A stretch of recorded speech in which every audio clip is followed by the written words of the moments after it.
laitier centre ici à l'île Fomo. Vous avez assisté à cette campagne et je le rappelle, les meetings vont se poursuivre dès demain matin dans tous les villages de la localité de l'île Fomo pour amener les militants et les populations à voter ce bulletin pour le président. Nous devons ratisser la race. C'est la raison pour laquelle dès demain, nous allons parler tous les villages. Pour qu'aucun militant de RDPC dans l'arrondissement ne soit. Nos axes de campagne, porte à porte, sera l'une des orientations majeures pour que nous puissions atteindre le Paul Eko Etoga, président section RDPC, Laitier Centre. En direct de la place des fêtes de l'île Fomo, Eddie Zang et Eric Bilon pour Camdis Télévision. Merci à vous, Eric Bilon et Eddie Zang, pour ces informations qui nous viennent de l'île Fomo. C'est dans la Laitier.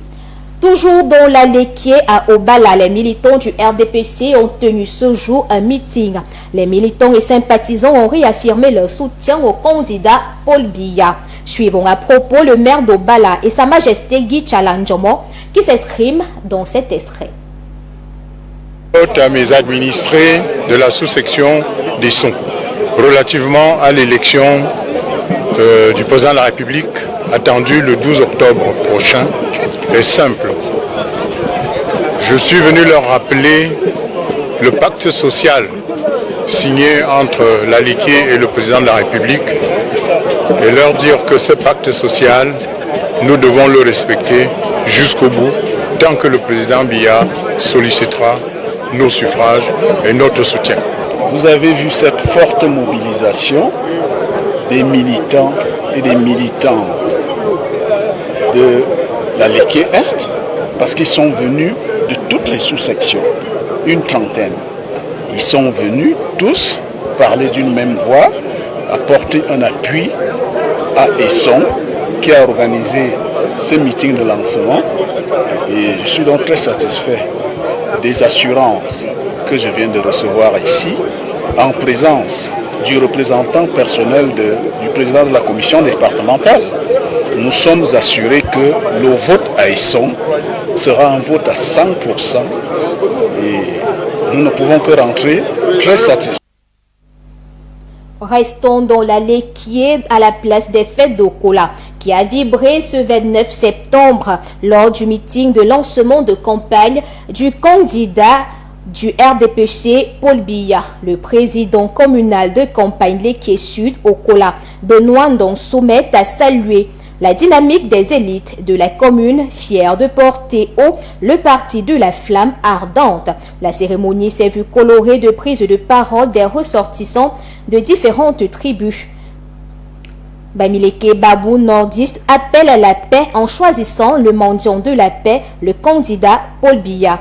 De plus, les réalisations de Paul Biya ont été saluées avec bravoure par les dames de l'OFR-DPC ainsi que les jeunes de l'OJR-DPC qui confirment leur voix du bulletin blanc le 12 octobre prochain.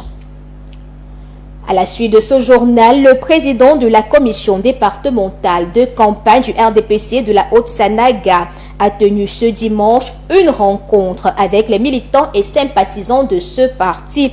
Le meeting tenu à l'hôtel de ville de Nangueboko a permis à chaque commission communale de remettre les fonds pour leur déploiement sur le terrain. Les détails avec Élisée Yonda et Clara de Marabs. Un vote à 100% pour le candidat du RDPC dans le département de la Haute-Sanaga. Les militants et sympathisants réunis ce dimanche 28 septembre l'ont réaffirmé haut et fort par la voix de leur président départemental Pierre Ismaël Bidongpat. Voter président en deux exceptions. Quelles que soient les récriminations ou les soucis que vous pouvez avoir, c'est de demander la solidarité pour démontrer que la Haute-Sanaga mérite la confiance qui lui a été donnée. C'est ça. Nous sommes des hommes d'action, des hommes d'honneur, des hommes de loyauté. Nous sommes réputés, ici en Haute-Sanaga, être tout simplement le socle qualité du RDPC. Au cours de cette rencontre tenue à l'hôtel de ville de Nanga et Boko, les contributions ont été bouclées. Au total, 61 901 000 ont été réunis pour la campagne et remis aux 7 sections que compte ce département. La commission départementale vous a rassemblé pour mettre à votre disposition toute la logistique et les moyens permettant de concrétiser nos attentes. Ces moyens soient directement mis aux responsables compétents que sont les présidents des commissions communales. La Haute-Sanaga est un bastion du RDPC et comme stratégie de déploiement pour convaincre l'électorat, les présidents des commissions communales de campagne optent pour du porte-à-porte. Nous sommes déjà un peu en attente de ce lancement de campagne. Et avec la remise des moyens que l'élite a bien pu nous réserver, nous pensons que effectivement la campagne va démarrer. Et dans la commune de Nanga et Boko, nous cherchons le 100%. Il n'y aura pas d'à peu près dans la commune de Nanga et Boko. Donc à partir de maintenant, jusqu'au 11 octobre, nous allons battre campagne. Nous ne pouvons pas partir en bonvoie la poitrine. Nous allons battre la campagne. Nous avons commencé d'abord avec la sensibilisation, le porte-à-porte, pour que au jour du 12 que nous puissions gagner. Vous savez que Mbandjok, c'est la porte d'entrée de la Haute-Sanaga. Alors c'est un bastion imprenable du RDPC. Coton, en général, est paré. Vous savez que la campagne électorale se fait au cours du mandat. Et cette période, entre le 27 et le 11 octobre, est consacrée à régler les derniers détails. Les militants sympathisants du RDPC du département de la Haute-Sanaga se tiennent prêts à jouer pleinement leur rôle afin d'assurer une participation massive, disciplinée et victorieuse à l'élection présidentielle d'octobre 2025 dans le respect des idéaux de paix et d'unité très chers à leur président national. Ce lundi, la candidate de l'UDC a poursuivi sa campagne. Elle a fait le tour des marchés de la capitale politique, à savoir le marché Essos et Liguedjoie et Toudi et bien d'autres. Elle appelle les commerçants à aller aux urnes le 12 octobre et choisir le bulletin jaune. Suivons Patricia Tomaino Ndamjoya dans cet extrait. Dans ce marché, on est vraiment avec le Cameroun. Les messages qui ressortent sont des messages de volonté, de changement, de souffrance. Un peuple qui souffre du soleil. Et pour nous, c'est regardant parce que les conditions de vie se reflètent au marché. On rencontre non seulement les commerçants, mais les personnes qui viennent pour chercher à manger. Généralement, avec 1000 francs, avec 2000 francs, c'est incroyable qu'au Cameroun, les populations puissent s'en sortir. On devra sortir ces Camerounais de l'informel au formel. À la suite de ce journal, le candidat à la présidence du FDC, Hiram Iodi, a poursuivi sa tournée électorale dans la région de la Damawa, après une visite dans la région du Nord. S'adressant aux populations locales, Hiram Samuel Iodi a invité les Camerounais à considérer l'élection présidentielle du 12 octobre prochain comme une opportunité de changement pour le pays. Il a réaffirmé son engagement à promouvoir le développement local et l'autonomisation des communautés. À présent, allons dans la ville de Douala qui a été le lieu de ralliement d'Akeremuna et Ateki. Seka derrière le candidat Bello Bouba Maïgari. C'était au cours de sa campagne tenue au quartier Newbel. Les détails avec Sylvain Songo et Marthe Bati. Je suis là pour dire que j'ai décidé d'accompagner le président. Campagne présidentielle sous pluie battante ici au carrefour Benskin à Newbel pour le candidat Bello Bouba Maïgari, triomphalement arrivé sur le lieu mythique de création de son parti avec deux invités spéciaux, Akeremuna candidat du parti Univers, et Ateki Seka Kaston du parti de l'Alliance libérale, nouveaux alliés de l'ex-membre du gouvernement. Le meeting ici prend l'allure d'un haut lieu de reconnaissance et de gratitude. Je veux donc devant vous leur dire merci. Merci pour le courage dont ils font preuve. Merci pour la confiance qu'ils me témoignent. Merci pour avoir mis le Cameroun au-dessus des ambitions personnelles. Un retour aux sources de Bello Bouba Maïgari dans une ambiance d'exhibition de culture avenante. Pieux veut appuyer de voir grossir dans les jours qui viennent les rangs de la coalition par lui portée. L'appel à ce rassemblement est sans égal. Je lance un appel solennel à tous les autres candidats qui aspirent au changement. Rejoignez-nous, rassemblons nos forces, donnons à notre pays l'unité dont il a besoin pour tourner la balle de l'immobilisme. Et pour donner une chance à tous les Camerounais de se voir libérés et améliorer leurs conditions de vie, le sermon, bref et concis, est de prendre d'assaut les bureaux de vote et de manifester utile son devoir, s'assurant au passage que son vote soit bien sécurisé. Le Cameroun que nous avons a besoin d'un sursaut. Il a besoin de citoyens courageux, qui se lèvent, qui votent et qui veillent à ce que leur vote soit respecté. Ce n'est ainsi seulement que nous pourrons tourner la page de l'injustice, du chômage massif.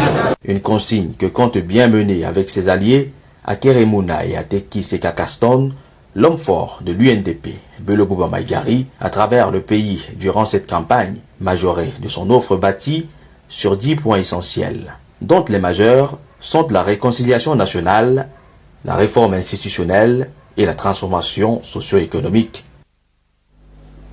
Le Parti camerounais pour la réconciliation nationale PCRN a tenu son meeting à l'esplanade arrière du stade de la réunification de Bépanda à Douala. Lors de cette rencontre tenue hier, il a été demandé au public de voter massivement pour le candidat Cabral Libi. Les détails avec Sylvain Songo et Martin Mati.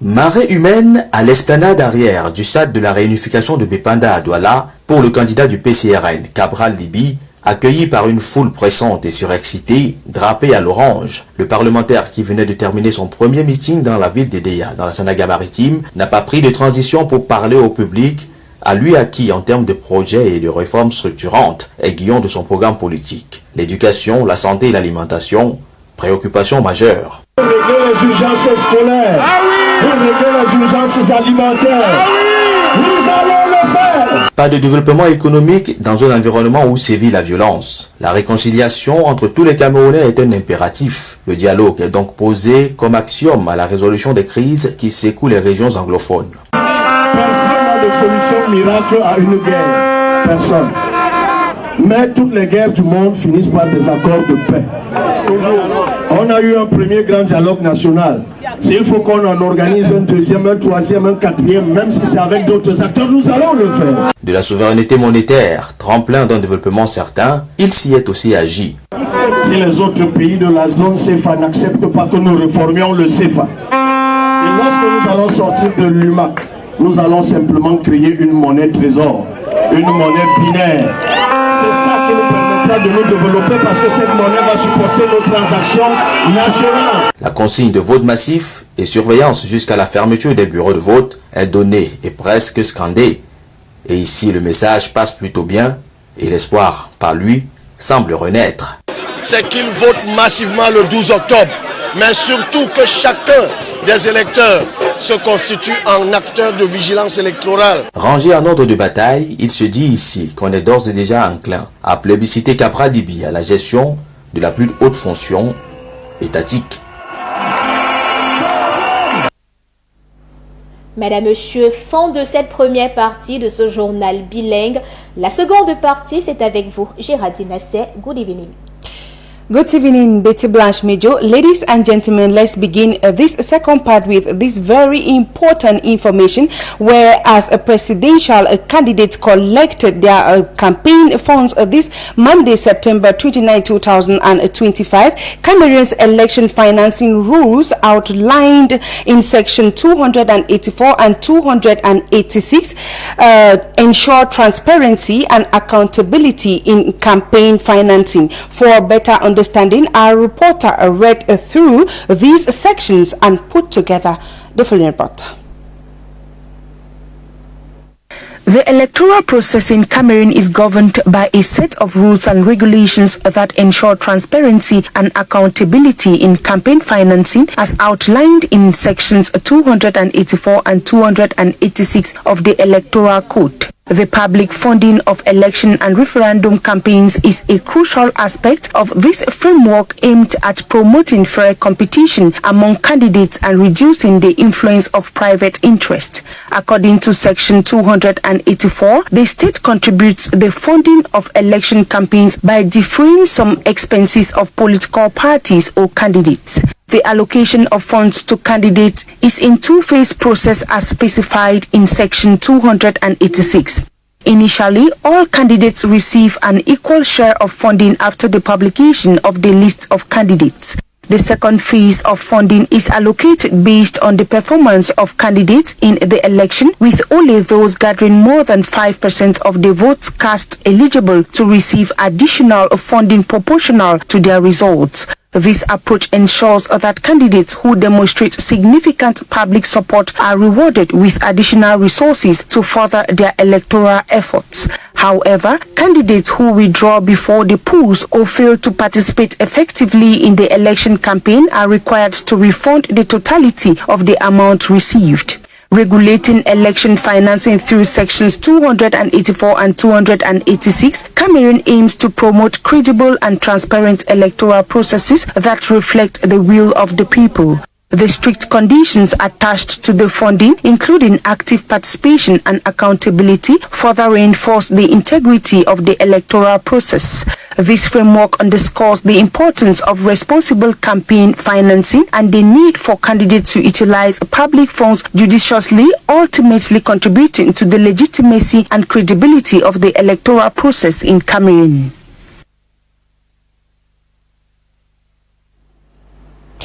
We continue with news relating to the election campaign, where supporters filled the streets of Susa this Monday, September 29, 2025, to welcome the Social Democratic Front SDF presidential candidate Joshua Osei as he continued his campaign tour of the littoral region. His convoy en route to Mbanga was forced to halt as excited crowds demanded to be addressed.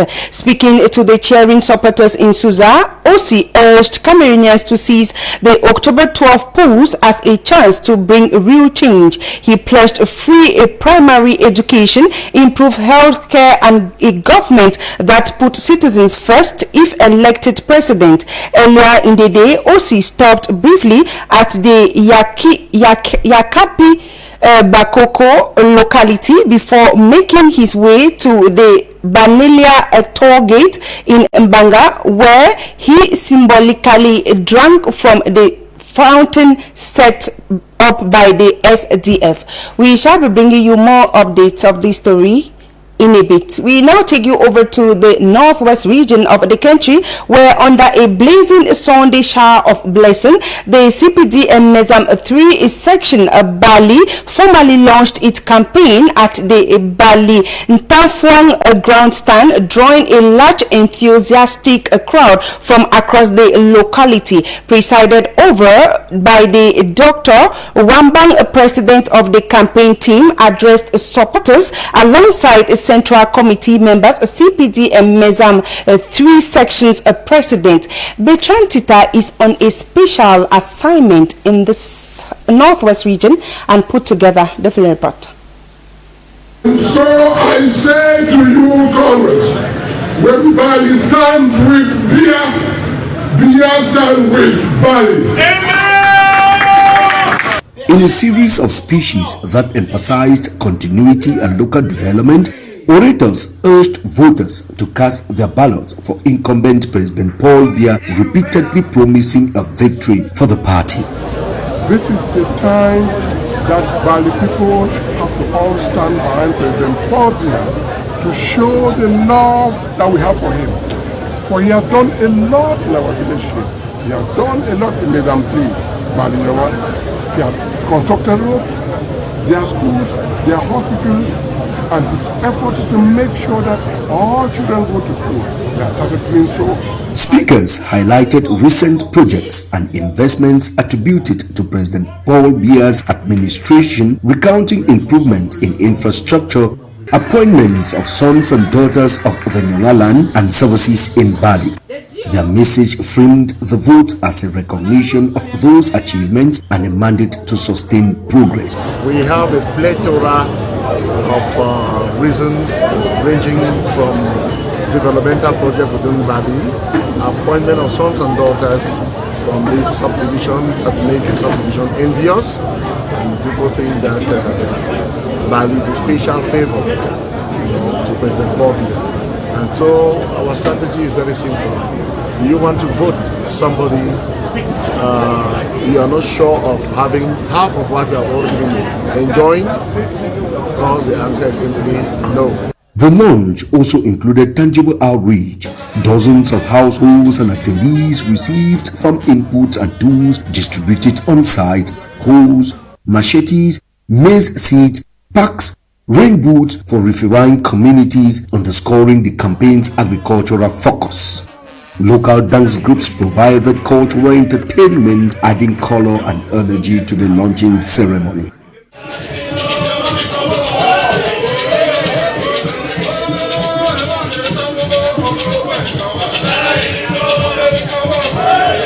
Organizers said turnout exceeded expectations, with a massive population presence that filled the grandstand and spilled into adjacent streets. Party officials described the day as a show of unity and resolve ahead of the polls, while attendees expressed optimism about continued development under the Cameroon People's Democratic Movement (CPDM) leadership. We have a touch of what he can do to us. He has been doing it. The whole of Bali Nyonga is that. I am not even sure that out of the 360 councils, 360 subdivisions, there are two that are favored as we are today. The turnout at the prestigious Bali Nyonga Town Front Grandstand, despite the shower of blessings, is a guarantee for a resounding victory for the CPDM candidate Paul Biya in the October 12 presidential election. Let us vote with one voice, and let us ensure that Bali, Medam 3 and Cameroon continue on the path of peace, unity and development under President Paul Biya. From the Northwest region, we take you over to the North region of the country, where this Monday, September 29, 2025, Garwa Bulai witnessed a historic milestone as the National Union for Democracy and Progress (NUDP) party inaugurated a vibrant campaign to rally support for their candidate Bello Buba Maigari. The event, held in the heart of Garwa Bulai, a steadfast stronghold of the party since 2020, marked a significant step in consolidating political influence and mobilizing grassroots enthusiasm. The campaign launch was marked by a resounding success, with militants passionately pledging their unwavering support for Bello Buba Maigari. It should be noted that recent high-profile endorsement, notably from prominent figures such as Ateki and Akere Muna, who have recently integrated Bello Buba Maigari in their coalition. Their investment underscores the growing momentum behind Bello Buba Maigari. We now move over to the Mongo division in the Littoral region of the country, where the first secretary of Serge Espoir Matumba of the United People for Social Renovation (PUX) party conducted a campaign tour in the city of Mbanga this September 29, 2025. The local population was bustling with excitement. The candidate was praised by the crowd for 10 kilometers during his stops at the Mbanga bus station, the town hall esplanade, and then the toll booth at the Mbanga Moyoka exit. Along the line, he called on the people to follow him and vote red. His message of freedom captivated the young people who chanted his name.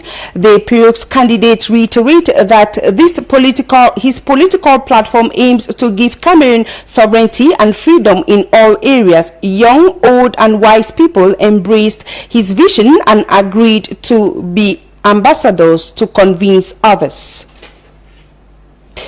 After a strategic communal exchange in Kwesiri, in the far north region of the country, this Monday, September 29, 2025, Issa Chiroma Bakari of the Front for the National Salvation of Cameroon FSNC party is on his way to Yagua, where he plans to continue his campaign on Tuesday, September 30, 2025.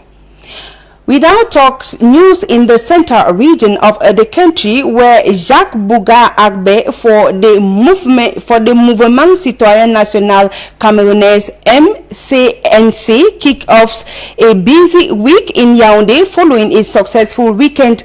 This Monday, September 29, 2025, he opted for a strategic media appearance, participating in a live radio show in Yaoundé. During the broadcast, he engaged in a thoughtful discussion about pressing issues Cameroon faces and shared his vision for a more equitable and prosperous future. His approach allowed him to connect with a wider audience and outline his plans for addressing the country's challenges. Through this media engagement, Agbe demonstrated his commitment to open dialogue and inclusive governance. We now talk something else out of the country to get news, to get what make news in that area out of our borders, where 88 years after his founding, the United Nations is marking its anniversary with both celebration and a soul-searching celebration decade for promoting peace and cooperation while facing mounting pressure to reform in order to remain relevant to this troubled world. We have this story and other stories in the following report compiled to us by Ruth Fonyo.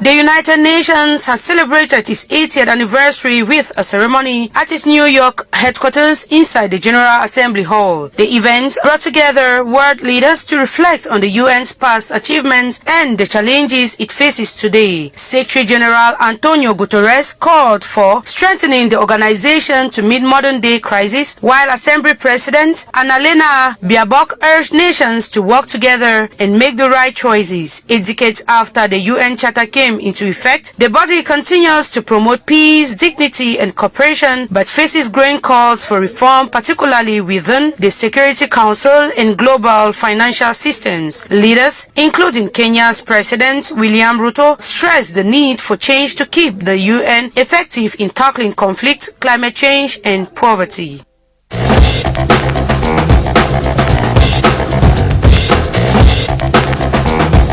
Uganda has officially opened its presidential campaign with 81-year-old President Yoweri Museveni seeking a 7th term after nearly 4 decades in power. His main challenger, Bobi Wine, is appealing to young voters with promises of jobs, better schools, and fighting corruption. Opposition groups, however, say the race is unfair, pointing to government control over the Electoral Commission and the arrest of more than 300 of Wine's supporters. The political climate remains tense. Museveni's son has made provocative remarks online, while veteran opposition figure Kiza is still in detention despite a Supreme Court order halting military trials for civilians. Analysts warn the situation could spark unrest among frustrated youth, recalling the deadly protests of 2021.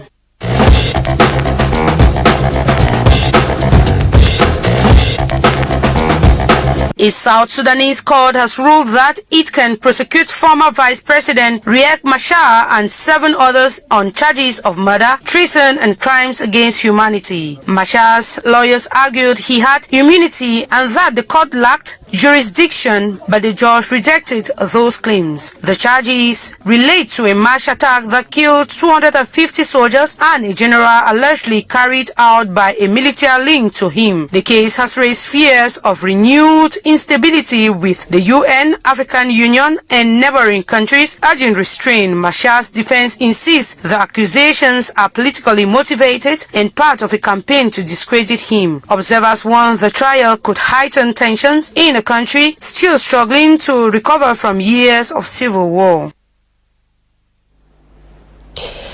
And that was it, ladies and gentlemen, for our 8 p.m. bilingual news over Camdis Television. It was a pleasure staying with you, but do not go nowhere. Our program Jour de Campagne continues with you, Muriel Anche. Good evening. Good evening, Nasser Géraldine. Merci pour ces informations, de bonnes informations sur la républicaine. Vous l'aurez compris, c'est la deuxième partie de votre programme, Jour de campagne sur Camdis Télévision. Plage réservée à ces formations politiques-là pour nous relayer les messages au sein de leur QG. On ne s'éloigne pas de l'objectif, la présidentielle 2025, date du scrutin 12 octobre 2025. On va souhaiter la bienvenue sur ce plateau à ces représentants de formations politiques qui nous ont rejoints. On dit bonsoir et bienvenue à Karel Lemang, qui est celui-là qui va parler ce soir au nom du FDC, qui a investi le candidat Iodi Hiram Samuel pour la présidentielle 2025 au Cameroun. Bonsoir, merci de m'accueillir sur votre illustre plateau. Bonsoir à tous les panélistes, j'espère que nous aurons des échanges très enrichissants. Deuxième formation politique également présente sur ce plateau. Il s'agit du RDPC, Rassemblement démocratique du peuple camerounais. Martial Bessala en sera le communicant. Bonsoir et bienvenue. Bonsoir Muriel, bonsoir à mes co-discutants, bonsoir à vos nombreux téléspectateurs que j'éprouve l'immense plaisir à chaque fois que j'ai l'occasion de les retrouver, les rencontrer. Je voudrais vous transmettre la gratitude de la haute hiérarchie de notre parti, le Rassemblement démocratique du peuple camerounais, qui nous a permis d'être là à cause de vous, parce que vous nous donnez cette plage-là pour discuter et communier avec les électrices et les électeurs camerounais. Merci. Merci également de votre présence sur ce plateau. Avec nous également ce soir, Hippolyte Nama, consultant pour cette sortie de jour de campagne. Bonsoir Hippolyte. Bonsoir Muriel, bonsoir aux millions de téléspectateurs de la télévision républicaine. Je salue votre riche panel ce soir. Je salue tous les candidats à l'élection présidentielle du 12 octobre prochain, les 12 du 12. Les 12 du 12.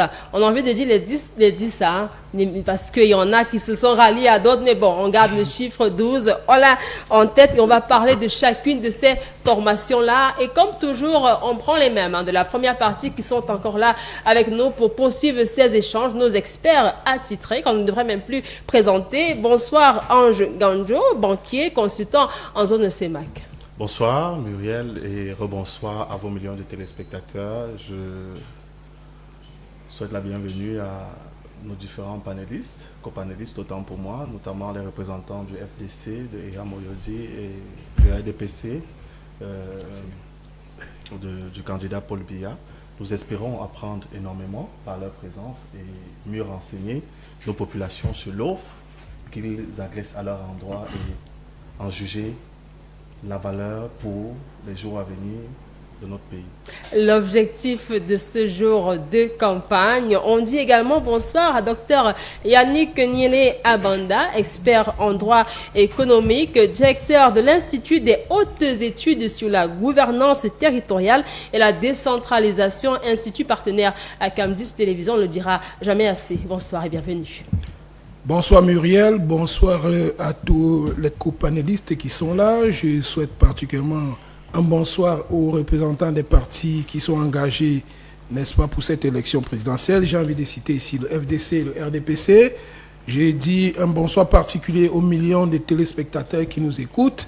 Bonsoir à chacun et nous espérons passer un bon moment comme toujours. Un bon moment, comme toujours, en votre très chère compagnie. Vous faites bien de rester fidèle à la républicaine. Avant d'entamer les échanges sur ce plateau, le petit round-up, la mise à jour quant aux activités des différentes formations politiques ce jour. Alors, du côté de l'UNDP, le candidat Belobouba Magari, avec à ses côtés Ateki Seta Caxton et Akere Mouna, était du côté de Garoua Boulaye. Nous sommes là dans la région de l'Est Cameroun. Un giga meeting également annoncé pour demain dans la ville de Bolova.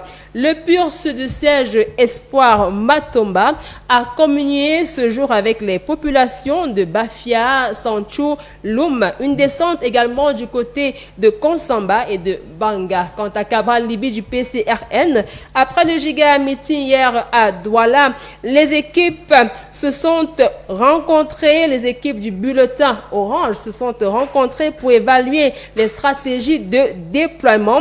Juste une publication sur son compte Facebook à travers ce qu'il appelle ma lettre quotidienne de campagne, un message pour rappeler ce devoir citoyen et rappeler que ce sera un choix déterminant pour le peuple camerounais. La candidate féminine, la seule pour cette présidentielle, Tomaino Dame Joya de l'UDC, a fait un tour dans les marchés de la ville de Yaoundé, notamment ceux des Sos et les Guédois, et tout dit. Issa Tiroma, candidat du FSNC, était en déplacement du côté de Koussiri dans la région de l'extrême nord. Réunion, rencontre stratégique en vue de ce grand meeting prévu dans la ville de Yagua demain, 30 septembre 2025. Des actualités, bien évidemment, que nous allons vous relayer. Pierre Kwemo, le candidat de l'UMS, après son meeting d'hier du côté de Penja, il a tout simplement fait un message sur sa page Facebook pour remercier les populations de ce côté-là de leur accueil et il aura rappelé le deadline quant à cette date fatidique du 12 octobre 2025, jour J-13.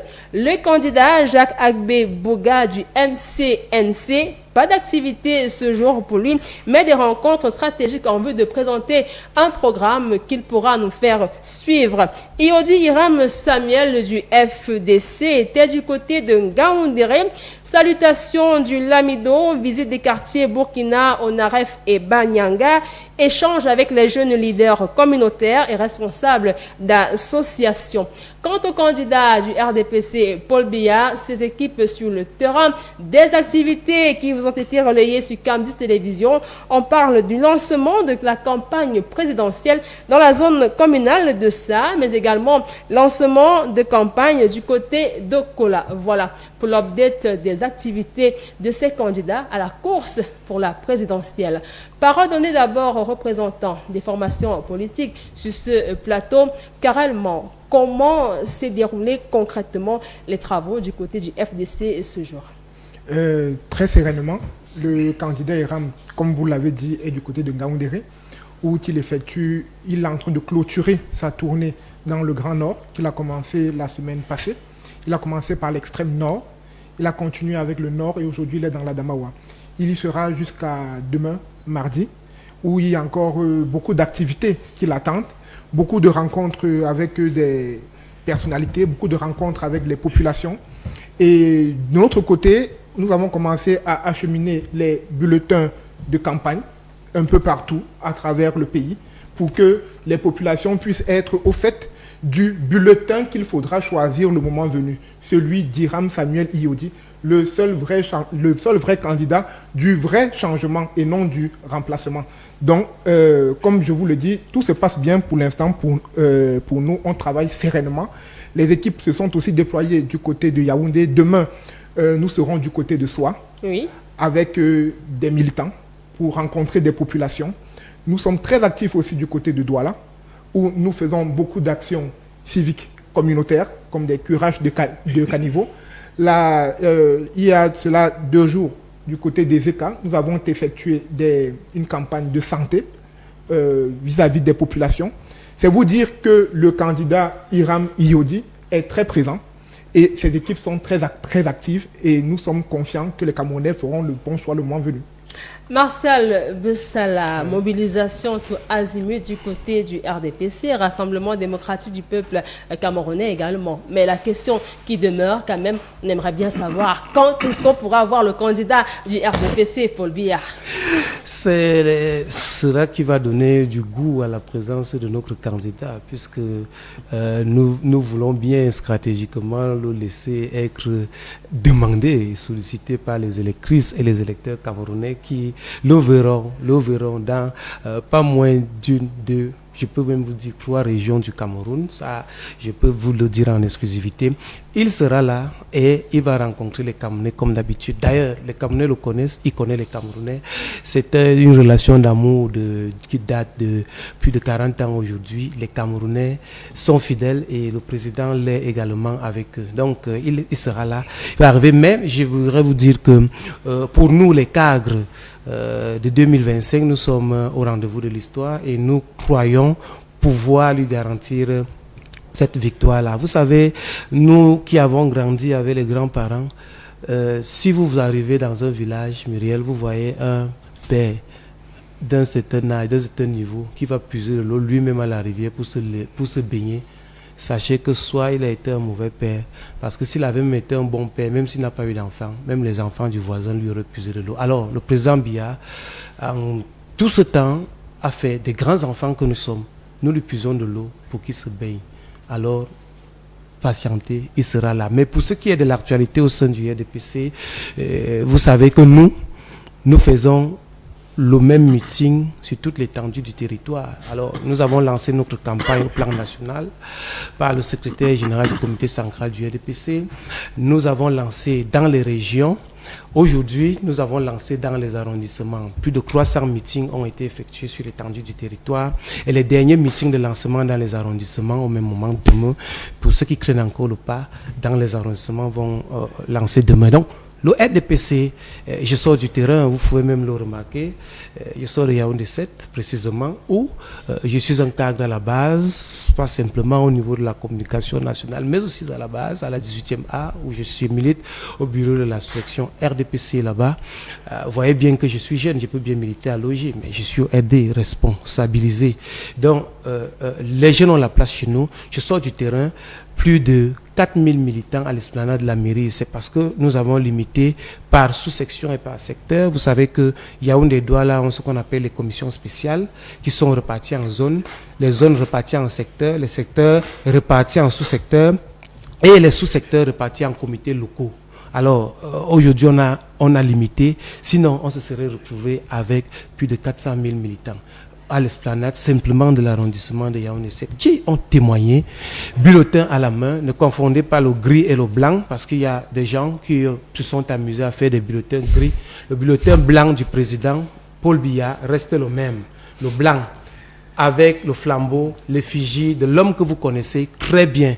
L'homme que vous connaissez très bien, c'est Paul Biya. Le voilà en effigie avec le beau sourire, le sourire de l'espoir, le sourire de l'espérance. Nous ne sommes pas dans l'espoir. Parce que ceux qui espèrent, nous n'espérons pas. Nous garantissons l'espérance au peuple camerounais qui sort des créfons, pas simplement du physique, mais même du métaphysique, du spirituel. L'espérance, plus que la foi. Alors, le peuple camerounais, nous sommes avec vous. Et on pourra aller en profondeur de ces différents déploiements-là pour en jauger, et pourquoi pas l'efficacité. En attendant, aujourd'hui, Hippolyte Nama est également le DD du côté du MINAT, selon l'article 286 du Code électoral, une rémunération, on va dire comme ça, un support financier pour les formations politiques quant à la campagne électorale. Alors, il s'agit justement du financement public des partis politiques. Vous savez qu'il existe 2 types de financement. Des financements en période électorale et des financements pour le fonctionnement des partis politiques au cours d'une année. Et aujourd'hui, vous avez évoqué cette disposition du code électoral, justement, qui demande aux partis politiques de passer à la caisse avec, justement, cette distribution équitable. On ne tient pas compte des tailles des formations politiques. Donc, les 12 partis politiques qui sont en course, justement, pour le palais de l'unité devraient passer de ce côté, prendre leur argent. C'est vrai que les montants n'ont pas été dévoilés. D'aucuns dans des chaumières parlent de 15 millions par parti politique qui ont été récupérés par ceux qui sont passés là-bas, parce que jusqu'aux environs de 18 heures, on parlait d'à peu près 10 formations politiques qui étaient déjà passées du côté du ministère de l'administration territoriale. Maintenant, ce qu'on va dire ce soir, c'est que, vous savez, oui, il est bien beau de prendre cet argent oui, pour le financement de la campagne, mais il y a des conditions également qui sont contenues dans le code électoral pour ce qui est de l'usage de cet argent. On va dire par exemple, pour ne pas rembourser, pour ne pas être tenu de rembourser la totalité de cet argent, le premier principe, la première condition, si vous voulez, est celle qui demande aux candidats de ne pas désister. C'est-à-dire qu'avant justement le jour de l'élection prévu le 12 octobre, comme c'est le cas pour l'édition 2025. La deuxième condition ici est celle qui exige la présence justement des partis politiques ou du candidat à la course pour le palais de l'unité sur le terrain de la campagne. Les différentes opérations de charme devraient être vues sur le terrain pour voir, témoigner de visu et comprendre que bon voilà, tel candidat était sur le terrain, il a effectivement battu campagne, il a fait ce pourquoi l'argent lui a été donné. Donc les partis politiques sont entrés, mais on a quand même constaté que il y a eu un léger retard. Peut-être que le ministère de l'administration territoriale a son calendrier, parce qu'on parle de l'argent qui devrait être donné pour le financement de la campagne. Vous savez, la campagne a été ouverte samedi et oui, c'est lundi qu'ils sont passés à la caisse. Donc aucun pensait qu'ils auraient pu passer à la caisse peut-être bien avant, peut-être jeudi ou vendredi pour tomber sur le terrain. C'est vrai qu'ils sont nombreux, presque tous même, n'ont pas attendu ce financement-là pour le démarrage de leurs différentes opérations de charme sur le terrain. Donc l'actualité du jour, comme vous l'avez dit, c'est le passage justement de ces formations politiques au ministère de l'administration territoriale pour le financement public de la campagne électorale. D'accord. Alors, Ange Ganjo, ces opérations de charme-là pour les différentes formations politiques, il faut quand même parler au sein des populations. On se demande à quelle périodicité devons-nous voir ces partis politiques-là se mouvoir, parce que certains, quand même, brillent par une non-communication. Il faut chercher où se trouvent certains candidats. Que font-ils concrètement? Est-ce qu'ils veulent vraiment briguer un mandat présidentiel? Comment devrait se passer la communication pour la campagne électorale en période comme celle-ci? Bon, il faut dire que ça relève de la stratégie de chaque candidat à l'élection présidentielle. Voyez-vous, il y a certains qui ont pris des pauses. Il y a certains qui ont choisi de demeurer dans les médias. Pour le moment, c'est ce que nous observons. Donc, comme j'ai dit, il y va de la stratégie de chacun. Mais nous autres citoyens qui sommes sur le terrain, dans nos quartiers, nos villes et tout le reste, nous les attendons sur place, afin d'écouter et savoir ce qu'ils ont comme intention à réaliser dans le cadre de notre intérêt. Voilà, donc nous les attendons sur place. Maintenant, il faut dire que peut-être certains ne se déploient pas pour le moment sur le terrain du fait de la limitation de leurs capitaux ou bien de leurs avoirs financiers. On a dit qu'aujourd'hui, certains, notamment 10 partis, comme le rappelait M. Hippolyte, sont allés du côté du MINAD pour décaisser le soutien à la campagne présidentielle, conformément à l'article 286 du Code électoral.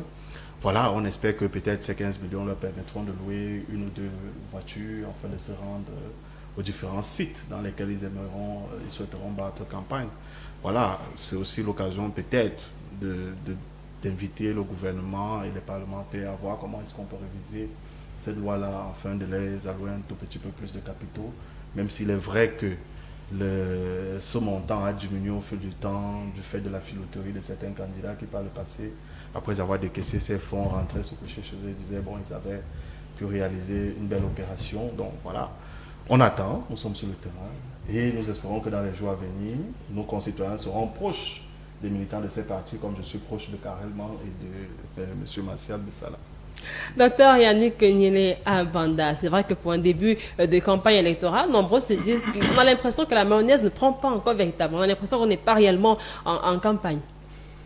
Oui, effectivement, Muriel. Moi, j'ai un qualificatif depuis 3 jours de cette campagne, comme je l'ai indiqué, c'est que je la trouve assez molle. Elle est assez molle parce que dès le lancement, on a vu un parti comme le RDPC qui semble habitué, s'est déployé sur l'étendue du territoire. Maintenant, ceux qui se sont formés en masse, une dizaine, pour l'affronter en tant que parti d'opposition, et il y en a qui, dès le deuxième jour ou le soir du premier jour, prenaient déjà la pause pour faire une évaluation. Ça, quand même, ça pose problème, surtout que nous sommes là à l'ère même de tout ce qui est mobilisable pour faire une campagne à titre de communication, ainsi de suite, ainsi de suite. Ce qui laisse supposer ipso facto que nous sommes là en face de beaucoup de partis qui n'ont pas les moyens véritablement de mener une campagne qui puisse leur permettre d'aller vers la victoire. Je le dis pour souligner un fait simple, c'est quoi? C'est que si un parti n'est pas fort et donc n'a pas les moyens financiers notamment pour pouvoir mener ses activités, il est normal que celui-ci ne puisse pas gagner une élection, parce qu'une élection présidentielle se gagne aussi par la capacité des moyens financiers que nous avons et donc par la force que nous avons au niveau du parti à titre de moyens. S'il faut attendre le décaissement public, encore qu'il faut voir dès demain si effectivement cela va permettre d'accélérer un tout petit peu les actions des uns et des autres. Mais il semble que ça a été un facteur limitant pour certains, pour commencer véritablement à se déployer. Attendons voir. Surtout que nous savons qu'il y en a qui, comme je l'ai indiqué hier, ont décidé de mener leur campagne davantage par des mécanismes, j'ai envie de dire, peu contact physique avec des populations. Voilà. Alors, Karel, dites-nous quand même, pour sortir un peu de cette question financière-là, pour aller vers la présidentielle, comment est-ce qu'on se prépare financièrement parlant? Déjà, une campagne présidentielle ne commence pas à la date dite d'ouverture de la campagne. Il y a des phases de pré-campagne qui commencent bien avant. Quand on entre dans une campagne, généralement, on commence des tournées nationales bien avant. Et ça aussi, ce sont des ressources financières qu'il faut déployer. Et donc, c'est dire que nous respectons avec beaucoup de différence le soutien de l'État, parce que ce sont des fonds publics, ce sont des deniers publics pour l'expression démocratique qui sont mises à notre disposition. Nous respectons avec beaucoup d'attention, mais nous sommes d'avis qu'il faille quand même augmenter la cagnotte, parce que pour cette bonne expression de la démocratie, il faut plus de ressources, comme un confrère l'a dit tout à l'heure. Il y a certains partis politiques, peut-être du fait de leur très grande longévité au pouvoir, ont eu les moyens de se faire un grand trésor de guerre pour pouvoir mener une campagne tonitruante sur l'ensemble du territoire. Ils ont parlé de relations d'amour, mais qui apparemment n'est pas réciproque, parce que les populations en souffrent. Eux, ils se sucrent, et pendant ce temps, les routes, elles, se cassent. Et c'est en période de campagne qu'on sort tous les grands moyens pour offrir des téléphones, des montres qu'on ne pouvait pas apparemment donner avant. Nous voulons dire aux Camerounais de ne pas être dupes. La période de campagne ne doit pas justifier que nous restions dans la torpeur dans laquelle nos dirigeants nous ont mis jusqu'ici. Ils sont en train de tout faire pour que cette campagne soit une campagne d'argent. Mais il faut que les Camerounais soient conscients que c'est de leur destin dont il est question. Il faut qu'ils prennent leurs responsabilités. Si nous restons dans une logique de campagne d'argent, nous ne nous serons pas présentés. Pas parce que nous n'avons pas de conviction, mais parce que quand il faut chiffrer une campagne, juste les apports des militants et des sympathisants, on pourrait encore être en insuffisance. Nous avons pris nos responsabilités de venir à la présidentielle pour offrir une nouvelle opportunité aux Camerounais, parce que nous représentons une frange de la population qui voit le monde différemment de ce qui a été démontré, exprimé, et qui a montré ses limites jusqu'ici. Nous représentons une frange de la population qui aspire à un mieux-être, une frange de la population qui aspire à une vision souverainiste et républicaine de la gestion de l'État. Et nos propositions vont justement dans ce sens-là. Une campagne présidentielle, certes, demande des moyens, mais je pense qu'aujourd'hui, les conditions dans lesquelles les Camerounais vivent doivent faire en sorte qu'ils prennent davantage leurs responsabilités. Donc qu'ils aillent massivement voter, mais aussi qu'ils protègent eux-mêmes le vote qui pourra faire en sorte qu'ils sortent de la situation dans laquelle ils sont. Donc nous continuons de travailler, nous continuons de nous déployer. Nous nous déployons aussi bien avec les nouvelles méthodes méthodologie de l'information et de la communication. Vous savez, le président candidat Hiram Iodi est très actif sur les réseaux sociaux. Il est très actif sur les médias, mais il va aussi au contact de la population. Nous faisons beaucoup de porte-à-porte. Nous faisons beaucoup de rencontres communautaires. Nous allons multiplier les meetings selon les étapes du candidat comme il se déploiera. Mais nous voulons souligner aux uns et aux autres de ne pas se laisser aveugler par les moyens que l'État, le parti État, mettra à disposition. Vous avez remarqué, il y a eu beaucoup de chantiers ces derniers temps dans la ville, dans la cité capitale et ailleurs. Je ne sais pas pourquoi est-ce que ces chantiers n'ont pas été déclenchés depuis, pourquoi est-ce qu'il a fallu attendre justement cette période-ci. On a envie de se demander s'il n'était pas question de faire... Vous les percevez comme des arguments déjà de campagne en fait? Pas forcément, peut-être comme des arguments de collecte de fonds pour les campagnes. Je dis ça, je ne dis rien. Mais depuis, on ne voyait pas toute cette mouvance infrastructurelle. Et subitement, à quelques jours de la campagne, c'est là qu'il faut tout arranger, c'est là qu'il faut tout faire. Et nous savons déjà qu'une fois que la campagne sera finie, ça va s'arrêter. On reviendra encore à notre quotidien. Est-ce que c'est ce que les Camerounais veulent? Est-ce que vous voulez rester avec des personnes qui ne vous connaissent que pendant la période électorale, qui ne savent donner des moyens que pendant la période électorale? Il faut dire non à ce système-là. Et le candidat Hiram Iodi est un candidat qui vous ressemble, qui nous ressemble, qui est proche de la population, qui connaît les mêmes difficultés que vous, que nous. Donc, c'est le meilleur candidat à notre sens qu'il faut choisir par rapport à sa vision, par rapport à sa disponibilité et surtout par rapport au fait qu'il n'a pas les mêmes expériences de salissure que les autres candidats qui nous ont dirigés depuis et qui ont mené ce pays. Et on viendra tout à l'heure à ce qu'il propose comme solution aux différents problèmes des Camerounais. Marcel Bessala, sur la question financière, on a toujours cet argument qui revient. On a l'impression que les trésoreries se mélangent un peu. RDPC, trésorerie de l'État, quelle est votre réponse à cela? Non, vous connaissez la différence entre un parti politique et les autres. La différence, c'est quoi? Dans un parti, quelle est la première source de financement d'un parti politique? Tout simplement. Si vous n'avez même pas de parti, vous n'aurez pas les membres. Et si vous n'avez pas de membres, vous n'aurez pas de cotisation. Et si vous n'avez pas de cotisation, vous viendrez pleurer à la télé. C'est clair, c'est logique. C'est-à-dire que quand je parle de relation d'amour entre le candidat Paul Biya et le peuple camerounais, voilà une démonstration. Nos levées de fonds sont publiques. Publiques dans tout le Cameroun. Bon, j'étais à mon atelier le week-end dernier, mais le docteur Henri Ayeba ici, autour de lui, on a mobilisé plus de 229 millions. Séance tenante, c'était des contributions des Camerounais et des mototaximènes qui donnaient les 2000 et les mamans qui vendent au marché, qui sont nos militantes, qui donnaient les 1000 francs. On a eu plus de 229 millions de francs CFA. C'était des populations, des milliers de militants qui cotisaient. C'est ça la différence. Vous allez donc confier votre pays à quelqu'un, Muriel. Vous êtes une dame. Quelqu'un ne va pas vous accoster là ce soir. Ce soir, il va vous faire les jumeaux.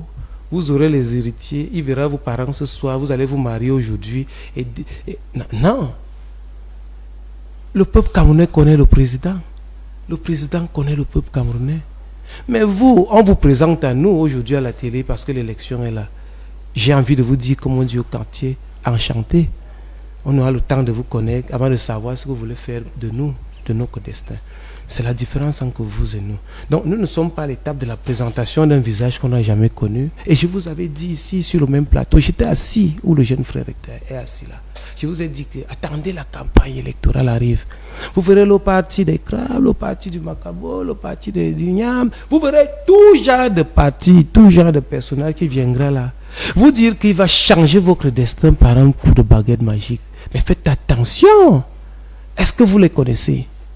Donc, comme une belle dame qui passe dans la rue et qui est donc accostée, prenez le temps d'étudier ces gens, de les connaître avant de leur faire des jumeaux, de leur confier votre destin. C'est pour ça que nous disons que le président Biya qui est là est connu. Personne n'a dit ici que le président a géré le Cameroun et le Cameroun est devenu le paradis. Non, le Cameroun a ses problèmes comme tout pays dans le monde a les problèmes. Le Cameroun a réalisé des choses comme tout pays réalise des choses. Le président Biya n'est pas éternel, comme personne n'est éternel, et ne finira pas le travail du Cameroun. Nous qui sommes jeunes, nous allons le poursuivre. Personne n'a dit le concret. Donc, venez le dire ici, vous n'apprenez rien au Camerounais, parce que tous les Camerounais savent qu'à son âge, un jour, il partira. Donc, j'aimerais donc vous dire qu'aujourd'hui, nous sommes dans la logique de garantir à un patriarche qui est resté à la tête de l'État du Cameroun contre vents et marées, 43 ans durant, et qui garantit à nous, jeunes Camerounais, de continuer avec un pays qui n'est pas curieusement admiré par certains de l'intérieur, mais qui est admiré de l'extérieur. Muriel, je crois que si nous voulons, aujourd'hui en tant que jeunes, choisir le 12 octobre entre la gratitude de l'histoire et l'ingratitude de l'histoire. Et le chemin de l'ingratitude, que je ne conseille pas aux électeurs, est celui-là qui va nous faire entrer dans les sentiers inconnus, qui nous amènent là-bas dans la brousse, dans le noir. On ne les connaît pas. Et je crois pouvoir les connaître, puisqu'ils sont généralement très jeunes. Avec le temps, on va les connaître, qu'ils fassent leurs preuves, mais qu'ils prennent le temps de nous connaître. Je sors par le financement, parce que j'ai entendu des choses ici. L'ORDPC, vous avez vu la constitution de nos commissions. Nous avons constitué nos commissions. Elles ont été rendues publiques. Nous n'avons caché personne. Tout le monde connaît qui est là, qui fait quoi, qui ne doit pas faire quoi. Et chacun de ces membres contribue à ça, à son niveau, à sa manière. Le RDPC n'a pas que les gens qui ont de l'argent. Le RDPC a aussi des gens qui n'ont pas d'argent. Ils sont nombreux même. Ils sont même plus nombreux. Maintenant, si vous n'avez pas de militants et de cadres capables de financer votre campagne, ça veut dire que soit vous êtes des aventuriers. Oui, pour chuter. Hein. Oui, je sors par là. Soit vous êtes des aventuriers. Ou alors peut-être vous péchez par bonne intention. C'est-à-dire vous voulez bien faire des choses. Mais vous manquez non seulement de stratégie et de préparation. Et de toute façon, le RDPC, oui, et le RDPC, moi je dis toujours, après la déclaration par le Conseil constitutionnel de la victoire de notre candidat en 2018, nous avons commencé à préparer cette élection. D'accord. Jusqu'au plan financier. Hippolyte, si vous vous souvenez très bien, Nama, on a commencé à contribuer, à parler. Les jeunes se sont même levés. Ils ont même payé la caution de notre candidat. Notre candidat n'a pas payé la caution. Ce sont les jeunes militants. Donc, pour vous dire que préparez-vous. Le nerf de la guerre. L'argent, le nerf de la guerre. Alors moi, j'ai écouté les deux formations politiques. J'ai écouté M. Karelman et M. Martial Bessala du Rassemblement démocratique du peuple camerounais. Alors il faut déjà dire que aussi longtemps qu'on restera à la tête de l'État, on recevra toujours ce qu'on appelle trivialement des balles. Parce que quand l'opposition veut le pouvoir, celui qui est au pouvoir est celui qui reçoit des balles. C'est-à-dire que ça viendra de partout. Et là, nous sommes sur le terrain politique. Ça, c'est le jeu politique et également. Et chacun, il va de sa stratégie sur le terrain. Pour revenir sur les financements, des financements des partis politiques, je pense que le premier financement ou la première source de financement des partis politiques aujourd'hui, c'est d'abord la cotisation interne. Il s'agit d'abord des cotisations en interne. Et ces cotisations, pour qu'elles puissent porter, pour qu'elles puissent avoir une valeur, il faudrait d'abord chercher à voir quelle est la masse d'adhérents pour ce qui est d'une formation politique donnée, quel est le poids de l'élite de cette formation à même de financer pour pouvoir porter le parti. Si on n'a pas tous ces éléments, il sera difficile. Et par conséquent, quand en face, on vous présente le contraire de ce que vous vivez au sein de votre formation politique, on vous dira toujours cela parce que justement, c'est vous qui êtes au pouvoir, c'est vous qui êtes au niveau de l'appareil. Le RDPC, je prends le cas du Rassemblement démocratique du peuple camerounais. Je pense que c'est une lapalissade parce que dire aujourd'hui que le RDPC a beaucoup d'argent, a beaucoup de financement, c'est une lapalissade parce que c'est normal au regard de son poids politique, de l'élite qui le constitue aujourd'hui. Je veux prendre sur peut-être parlant de la représentativité territoriale aujourd'hui, même au niveau des institutions. Si vous prenez uniquement les maires qui sont au sein du Rassemblement démocratique du peuple camerounais, les maires élus sous la bannière du RDPC, vous avez sur l'ensemble du territoire national 316 communes qui sont contrôlées par le RDPC. Et vous partez pour ce qui est des communautés urbaines qu'on appelle des maires de ville, des mairies de ville ou des maires de ville qui sont des maires de ville aujourd'hui. Vous avez 13 maires de ville sur les 14, parce que la 14e communauté urbaine est contrôlée par l'UNDP en Ngaoundéré dans la Damawa. Et vous allez à l'Assemblée nationale, vous verrez que le parti en question a 153 sièges sur 180. Il s'agit de l'élite qui est capable justement de financer le parti. Vous verrez au niveau des régions, vous avez 9 régions sur 10 et vous partagez la 10e avec un autre parti de l'opposition. Il s'agit de l'élite qui est capable justement de financer le parti. À cela s'ajoute donc les petits financements qui peuvent venir de la base. Ici, il a parlé des conducteurs de moto, des vendeurs à la sauvette, des bails Amselam et autres. Et moi, je pense que c'est la stratégie que devraient adopter des autres partis de l'opposition aujourd'hui. Parce que quand on met sur pied une formation politique, il y a un travail de fond qui est fait pour avoir une adhésion massive des militants aujourd'hui qui peut permettre d'avoir un certain nombre de financements, que ce soit au FDC. On a la chance d'avoir le FDC aujourd'hui, peut-être d'autres formations politiques aujourd'hui pour avoir des financements permettant aux partis politiques de vivre. On ne va pas qu'attendre, par exemple. On a parlé des financements publics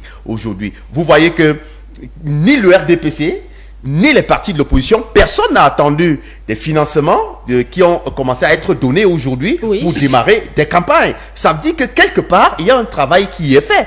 Mais je comprends carrément quand il indexe un peu le Rassemblement démocratique du peuple camerounais pour ce qui est de l'argent, peut-être des travaux qui sont actuellement menés. Nous sommes sur le terrain politique. Chacun a sa stratégie. On dit généralement c'est lui qui est plus fort et parfois c'est lui qui a des règles. Aujourd'hui, celui qui est plus fort et parfois celui qui a des règles. Moi, je décide aujourd'hui, d'abord d'engager un certain nombre de travaux parce que oui, je sais qu'en face on va parler. Des financements ont été observés, vous avez vu, il a parlé des rassemblements à l'échelle départementale.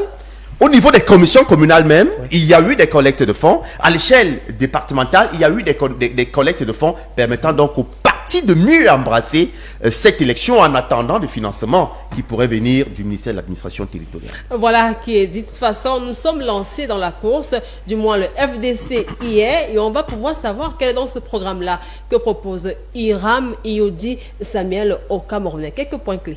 Quelques points clés. Je voudrais d'abord dire que principalement le programme du candidat Hiram Iyodi tourne autour de 12 axes, 12 clés, comme on aime les appeler.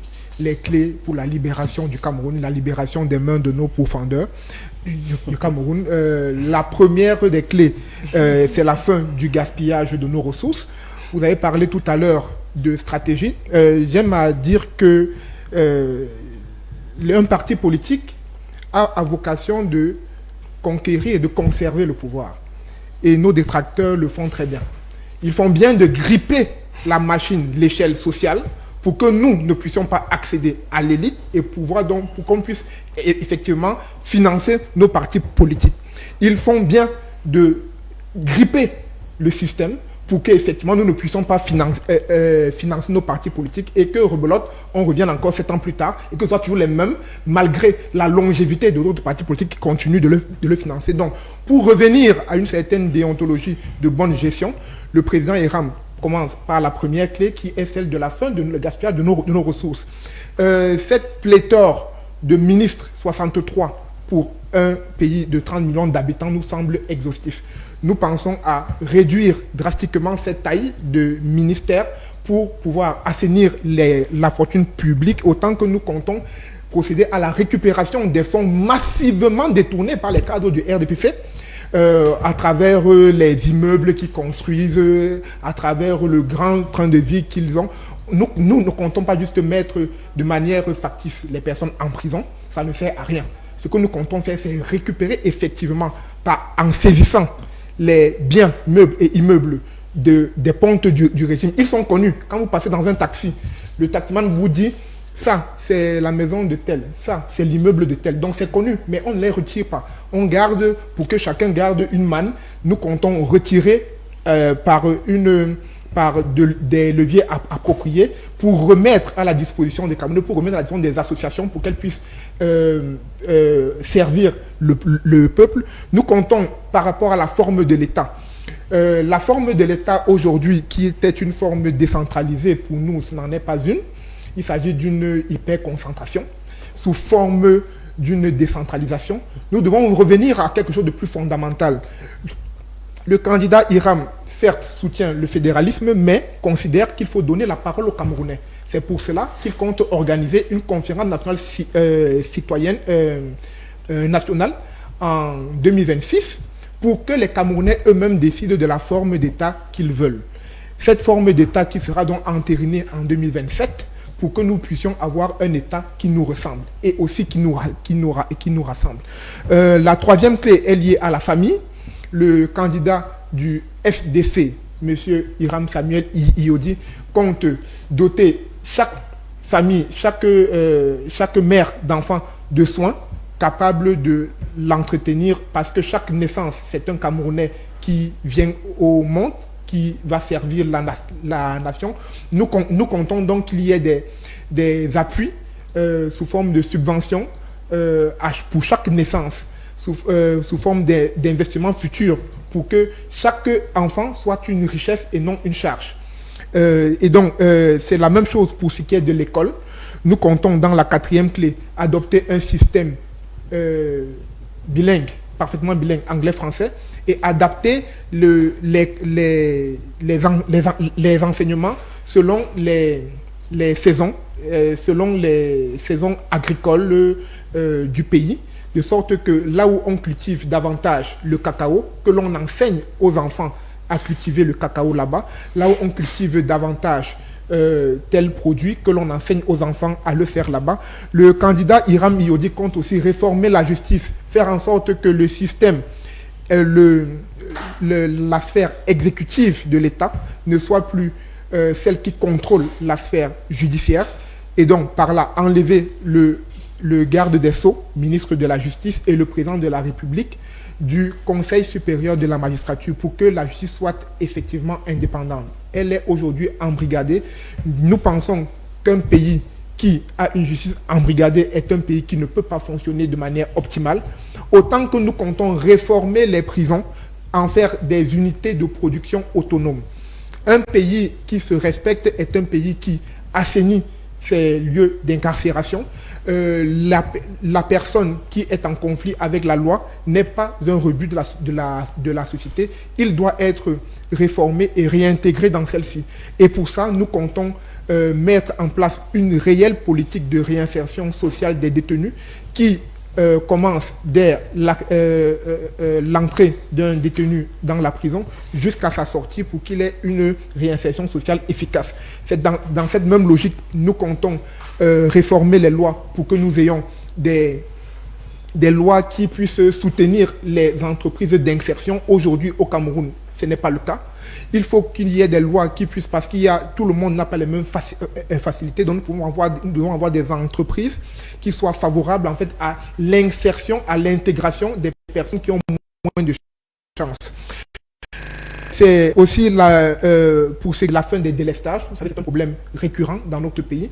Nous comptons faire en sorte que les délestages soient drastiquement réduits par la mise à contribution de la nature, en construisant des centres éoliens de production d'énergie, en construisant des centres de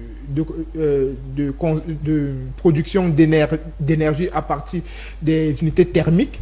Nous comptons mettre fin à la spoliation de nos terres par nos autorités, en faisant en sorte que le nombre de parcelles de terrain qui puissent être acquises soit réduit à 2 hectares pour que nous désamorcions pour que nous puissions désamorcer la crise à venir foncière qui chevauche, parce qu'aujourd'hui nous sommes dans un pays capitaliste qui prône l'appropriation privée des moyens de production. Nous pensons que ce n'est pas conforme à la manière dont nous devons concevoir, la manière dont nous devons concevoir notre vivre ensemble. Nous sommes des Africains.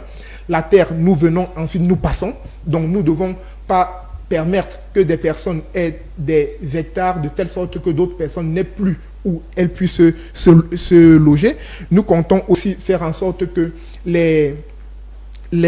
avant toute exportation de nos matières premières, on exige une transformation locale pour que nous puissions ne plus être seulement indexés sur une culture de rente, mais bien sur un système de production qui permette aux agriculteurs locaux, aux transformateurs locaux de se mouvoir, autant que nous comptons augmenter les frais de taxes des produits qui sont importés pour soutenir l'entrepreneuriat local et faire en sorte que les jeunes aient plus de marge de manœuvre pour pouvoir s'en sortir. D'accord, des tout points. Des points parmi tant d'autres. Je vous ai dit qu'il y en a 12. Nombre de choses que le parti au pouvoir n'a pas pu réaliser jusqu'ici.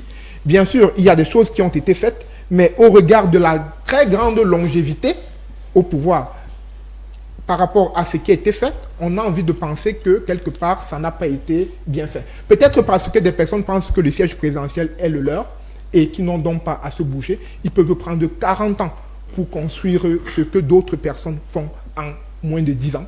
Peut-être c'est pour cela que les élections présidentielles sont importantes, pour justement sanctionner la mauvaise gestion des dirigeants, pour leur dire, vous êtes là depuis 40 ans, mais vous nous promettez encore l'espérance. Si on espère, peut-être c'est que ce qui a été fait jusqu'ici n'est pas bien. Donc vous êtes en train de dire qu'espérez mieux.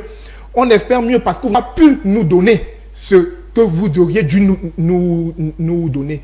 Le président Biya, autant que nombre de candidats à l'élection présidentielle aujourd'hui, étaient d'abord, ce sont des réformés de l'UNC du président Amadou Ahidjo. Ce n'est pas, on parle de 43 ans de renouveau, mais je dis ce n'est pas que juste 43 ans, c'est 43 ans et plus. Et pendant tous ces 43 ans et plus, au regard de ce qui a été fait et de ce qui aurait pu être fait par rapport au potentiel de notre pays, nous pensons que c'est largement insuffisant. Et nous demandons aux populations de ne pas être dupes, de choisir d'aller vers un autre horizon. Ils nous demandent de continuer vers un horizon. On a compris le message que vous voulez véhiculer. Ils demandent qu'on aille vers un horizon qu'on connaît déjà. Et c'est un horizon de la torpeur, c'est un horizon de la casse. Le message mieux encore que nous partions vers un horizon qui soit optimal plutôt que de rester dans ce qui nous a déjà épuisé. Yannick Niele Abanda, voilà quelques points parmi tant d'autres proposés dans le programme du candidat Yodi Hiram Samuel du FDC. Quels sont ceux qui auront captivé votre attention? Alors, vous ne lui demandez pas ce qu'il le propose aussi? On va y aller, Crescendo. D'accord. Wow. Il est... Est-ce que le RDPC ne sait rien proposer? C'est la jeunesse ou c'est quoi? Leur proposition, c'est juste calmez-vous. Le visage du président Biya. On va y arriver. Merci Muriel pour la question. Je me rends compte qu'effectivement, il y a des propositions qui sont faites du côté de Hiram Yodi et donc du FDC. Le représentant du dit parti a cité quelques-unes. J'ai pris la peine de noter là au moins 8 parce qu'il a annoncé 12. J'ai quand même noté quelques-unes au rang desquelles il a questionné à l'éducation, à la question liée au foncier, la question liée à la transformation des matières premières sur place avant toute exportation, qui sont des questions qui, pour moi, sont d'une importance particulière. J'ai juste envie de dire que c'est bien de faire des annonces, parce que là, pour moi, c'est encore des éléments d'annonce, parce que ça rentre dans ce que j'ai envie de considérer ici comme étant leur idéologie pour le cas de l'élection pour laquelle ils sont en train de battre campagne. Et quand je dis idéologie, c'est parce qu'ils nous ont affirmé qu'ils sont un parti du changement. Je pense que c'est du vrai changement. Voilà, du vrai changement. Donc on ajoute même un élément qualificatif là pour donc voilà le vrai changement. Ça veut dire que nous avons d'abord peut-être un faux changement. Bien sûr. Donc cela suppose que nous sommes là dans une dynamique de vrai changement. C'est très fort appréciable. Maintenant, ce que moi ça peut poser comme problème, c'est un terme d'opérationnalisation. Quand je dis opérationnalisation, c'est à deux niveaux. Le premier niveau, c'est en termes de communication sur ce qui est proposé. C'est très beau, c'est angélique tout ça. C'est très beau parce que normalement, si on parvient à dire ceci à une population X ou Y à un bon moment, j'ai envie de prendre ici l'intervalle 2018-2025, si cette communication avait été faite. Parce que moi, c'est aujourd'hui que j'apprends ça. Oui. Je suppose donc que c'est ce qui arrive aussi à beaucoup de Camerounais. J'espère que ce n'est pas le cas. Et quand je dis que j'espère que ce n'est pas le cas, c'est pour indexer ici l'éventuelle masse de population qui constitue les adhérents ou les militants du FDC. Ça veut dire que nous avons déjà là au moins, nous parlons, les chiffres de l'ECAM nous parlent de 8 millions d'électeurs probables. Ça veut dire que je suppose que le FDC a au moins 2 millions, 3 millions de militants. Et donc que ces 2 millions, 3 millions de militants ont eu cette information. Parce qu'en entendant ça, moi j'ai envie d'aller voter pour le FDC dans le sens où ils ont annoncé des bonnes choses. Mais sauf que est-ce que cela vaut pour d'autres Camerounais? Et j'ai envie de dire, je ne suis pas certain. Je prends un cas illustratif. Ils ont parlé du bilinguisme parfait. C'est bien les qualificatifs, c'est-à-dire vrai changement, bilinguisme parfait, ça veut dire que le bilinguisme actuel est imparfait. Or, tout bilinguisme, nous le savons, pour le cas du Cameroun, s'appuie sur des éléments textuels et donc va se diffuser. J'ai envie de dire ici que, et je me permets cette fenêtre-là parce qu'on a parlé d'éducation. Je travaille dans le cadre de l'éducation. Et donc, par conséquent, je ne conçois pas que dans le cadre de la formation que j'offre aux étudiants, que le bilinguisme ne soit pas intégré. Et donc, par conséquent, je m'appuie sur quoi? Je m'appuie sur des éléments factuels qui sont notamment donnés par soit les outils juridiques, soit les outils de mobilisation à titre de formation en termes de grille de formation. Donc, si on me dit qu'on parle vers le bilinguisme parfait, je suppose que celui qui est actuel là, parce que c'est les qualificatifs qui sont utilisés, est un bilinguisme imparfait. Soit, j'ai envie d'insister sur un élément foncier. Oui, pour sortir par là. Pour sortir par là, peut-être. L'élément foncier, on me parle de 2 hectares maximum par personne. Moi, j'ai juste envie de savoir. La mécanique, ça sera laquelle? Puisque nous sommes là, cela suppose qu'on va procéder à une abstraction de ce qui est fait actuellement. D'accord? Je suppose, je me pose la question en vous la posant peut-être de manière indirecte. Est-ce que cela suppose que ce qui est fait actuellement, on fait abstraction, on remet ces tabula rasa et donc par conséquent, on commence par une redistribution. Soit, quelle est la superficie du Cameroun pour qu'on procède à la redistribution par rapport au nombre de populations existantes? Ça, c'est une question qui me taraude un peu d'esprit parce que je me pose sur la question concernant les partis. Combien de membres avons-nous et auprès desquels nous avons milité ou alors présenter notre idéologie pour pouvoir être sûr de remporter au soir du 12 octobre? Parce que pour qu'un candidat remporte cette élection sur 8 millions d'inscrits, il faudra qu'il ait au moins 2,5 millions et plus. Voilà qui est dit. Des questions que vous notez, vous allez apporter les éléments de réponse tout à l'heure. Hippolyte Nama, des annonces du côté du FDC, vos remarques? Alors, j'ai noté une ou deux choses. D'abord, il a parlé de l'appareil de l'État qui était grippé. Il va falloir le dégripper. De 2, il a parlé du système éducatif qui devrait introduire un type d'enseignement en fonction des zones. Ça veut dire que si nous sommes à l'extrême nord, par exemple, et qu'on y cultive du sorgho, il faut un institut agricole spécialisé dans le sorgho. Ça, c'est ce que j'ai semblé comprendre. Le troisième volet que j'ai noté ici, c'est éloigner le président de la République de l'appareil judiciaire. Ça veut dire qu'il faut l'enlever du Conseil supérieur de la magistrature aujourd'hui pour qu'il ne puisse plus prendre des décisions de ce côté. Alors, pour le premier élément, dégripper l'appareil de l'État, je vais dire ici que cela ne se fait pas. On ne peut pas le faire de manière facile à une élection présidentielle, cette annonce. Pourquoi? Parce que pour dégripper l'appareil de l'État avec ce qu'il a présenté comme argument, il s'agit des décisions qui se prennent à travers des représentants que nous avons au sein des institutions. Et cet aspect touche le deuxième volet, celui du Conseil supérieur de la magistrature. Pour dire que le président de la République devrait s'éloigner du Conseil supérieur de la magistrature, ce n'est pas facilement à une élection présidentielle. C'est à travers des élections, comment on les appelle? Élections législatives. Modifier la Constitution. Parce que vous devez avoir des représentants au Parlement où des textes seront introduits. Vous avez donc un nombre de députés capables de valider ou d'invalider un projet de loi qui leur est soumis aujourd'hui. Et là donc, La conquête se fait à partir du terrain. Il faudrait d'abord avoir un nombre de députés conséquent. Majorité oui, parce que si la présidentielle, c'est le toit, il faut commencer par la base. Avoir une base solide. Avoir des représentants au Parlement. Que quand on discute des projets de loi, qu'ils puissent être validés selon ce que nous voulons. Modifier la Constitution, parce que c'est un texte qu'on introduit au niveau de l'Assemblée nationale. Maintenant, pour le système éducatif aujourd'hui, je pense que de plus en plus quand même, c'est vrai, ce qu'ils disent, ils ont raison de voir, oui, de cette manière-là, mais je pense qu'aujourd'hui, de plus en plus, nos universités d'État sont de plus en plus thématiques. Je vais prendre le cas des dernières universités gemellaires, on appelait du décret gemellaire, qui parlait de Garoua, Ebolova et Berthois. C'est des universités thématiques. Je parle du cas de Berthois, par exemple. Oui, un exemple. Vous avez en fonction de chaque zone, des spécificités. Si vous partez à Belabo, vous avez l'Institut supérieur d'agriculture, du bois, de l'eau et de l'environnement. C'est thématique. Vous partez à Batouri, où on fait de l'or, à Kambélé, partout. Vous avez l'école supérieure de transformation des mines et des ressources énergétiques. Vous allez à Bamba.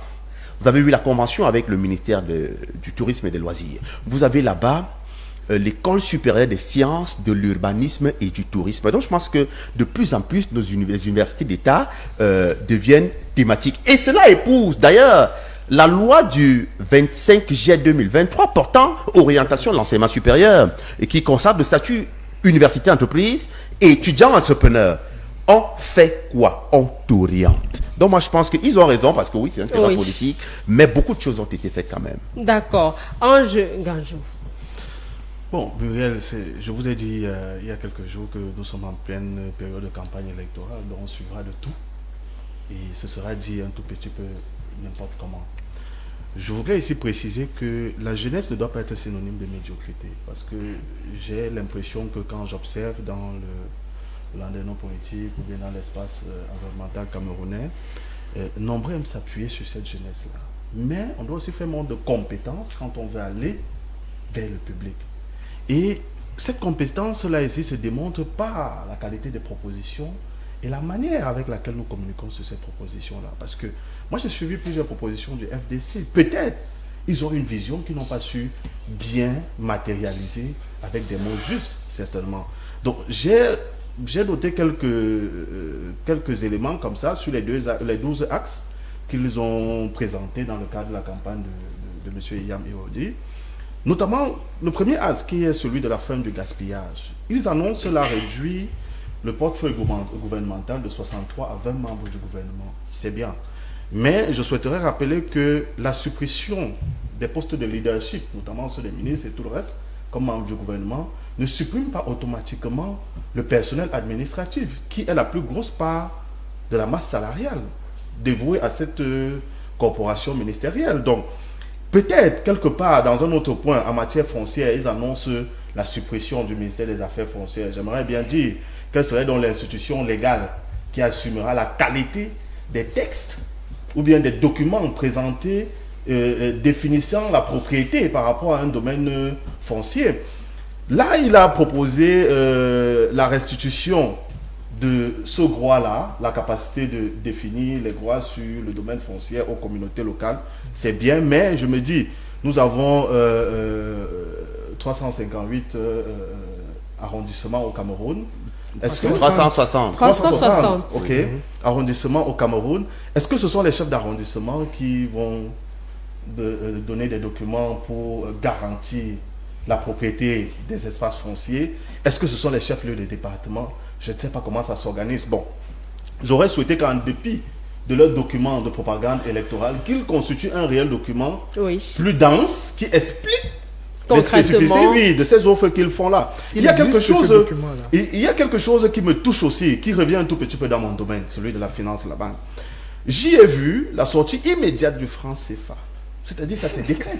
Tout à l'heure, Hippolyte a parlé de la nécessité de passer par le Parlement. Est-ce qu'on va dire que désormais au Cameroun, le président va jouir d'un droit de veto supranational où il prendra des décisions sans consulter la base? Je m'interroge. Il faut dire que la suppression de ce franc CFA là peut nous causer d'autres problèmes. Déjà, il y a quelques jours, je disais, J'ai l'impression que nombreux apportent des solutions, mais parfois ces solutions-là sont porteuses de crise, au moins à 95%. Donc il faut encore comprendre cela. On a parlé il parle de l'affranchissement du FMI, fin des délestages électriques. On sort par là, oui. Oui, je vais chuter un peu avec ces deux parties-là. L'affranchissement du FMI, ça se passe comment? Est-ce que le FMI nous a embrigadés? Nous sommes ceux qui sont allés vers eux pour financer un certain nombre de projets et autres. Peut-être j'aurais préféré ou souhaité qu'il parle de la réduction de la dépendance avec le FMI, parce que vu ce que nous avons eu à consommer des ressources du FMI, ça prendra du temps pour les rembourser. Ce sont les gens des gens. Je vais dire quoi? C'est l'argent des gens qui viennent de certains pays et tout le reste. Bon, et certains pensent que le FMI est seulement là pour faire des prêts. Il faut aussi comprendre qu'il y a des mécanismes de compensation entre les différents pays qui se passent par le FMI. Oui. Et naturellement, ce n'est pas toujours par nos monnaies locales et tout le reste. Qu'ils aillent un tout petit peu se renseigner sur les questions de droits de tirage spéciaux et comprendre que ça ne se limite pas seulement aux francs CFA. Donc, il y a beaucoup de mécanismes. Je crois que le temps est assez réduit pour que j'entre en profondeur. Et la question de suppression des délestages, la fin des délestages électriques, le dire ainsi, j'ai l'impression que ça se décrète également. Non. On peut reprocher au RDPC, au gouvernement en place, d'avoir pris beaucoup de temps pour implémenter ces projets. C'est ce que nous leur reprochons dans la qualité de la gestion de ces projets-là. Les projets qui auraient pu être réalisés en 2 ans, 3 ans, parfois 5 ans, ils prennent 20 ans, 25 ans. Je crois que c'est là le problème fondamental. Mais dire ici qu'on va décréter la fin du délestage, non. Peut-être améliorer ou bien mettre en place des systèmes de gouvernance qui vont amener ces projets-là à être productifs dans des délais très courts. Beaucoup de questionnements, mais quelques éléments quand même de réponse. On va essayer de capitaliser le temps, 1 minute, pour essayer d'apporter des éclairages aux uns et aux autres. D'accord. Merci beaucoup Muriel Andjé. Je vais davantage m'appuyer sur la partie foncière. Vous savez, un système économique est fondé sur 2 critères principaux. Un mode de régulation du marché et un mode d'appropriation des moyens de production. Actuellement, le mode d'appropriation des moyens de production, il est libre, ce qui permet en fait aux uns et aux autres d'acquérir librement les moyens de production. Et la terre est un moyen de production. Il s'agit ici d'une philosophie libérale de la gestion de la cité. Nous nous réclamons souverainistes, nous nous réclamons africains, et nous pensons que nous devons revenir à des fondamentaux, et donc à une manière africaine de gérer la communauté. Cette manière africaine de gérer la communauté là préconise que la terre ne nous appartienne pas. La terre appartient à tout le monde. Nous pensons que nous avons été envoyés dans un mauvais carcan. Même les peuples européens qui sont fixés sur ce modèle-là sont essoufflés aujourd'hui. Nous pensons à remettre la terre aux propriétaires qui sont les familles. Et sans défaillance sur la compensation financière vis-à-vis des acquéreurs. Parce qu'ils n'ont pas volé ces terres. Non, ils n'ont pas volé les terres. Nous comptons restituer les terres et pour ça, nous comptons réformer tout le système économique en faisant en sorte que les entreprises... Monsieur Mang, pas que je vous coupe, j'aimerais vous relancer d'une certaine façon. Vous me permettez, Muriel. Oui. Quand vous dites redonner la terre aux familles, tout à l'heure, vous avez dit que vous réduisez des espaces fonciers à 2 hectares par individu. Qu'en est-il donc de ces familles qui sont possesseurs autochtones? Ces familles autochtones qui sont possesseurs, par exemple, de 50 hectares. Quand nous parlons de 2 hectares, ce sont des personnes, en fait, c'est-à-dire qu'il y a des... Là, vous parlez en fait des terres de souveraineté, on va dire ça comme ça. Une famille qui a 50 hectares... Non, pas des terres de souveraineté, parce que les terres de souveraineté relèvent de celles de l'État. Une famille... Donc, je parle des familles qui sont nées autochtones, prenons par exemple des populations, je vais dire quoi, de Kousseri. Je vous ai compris. Oui.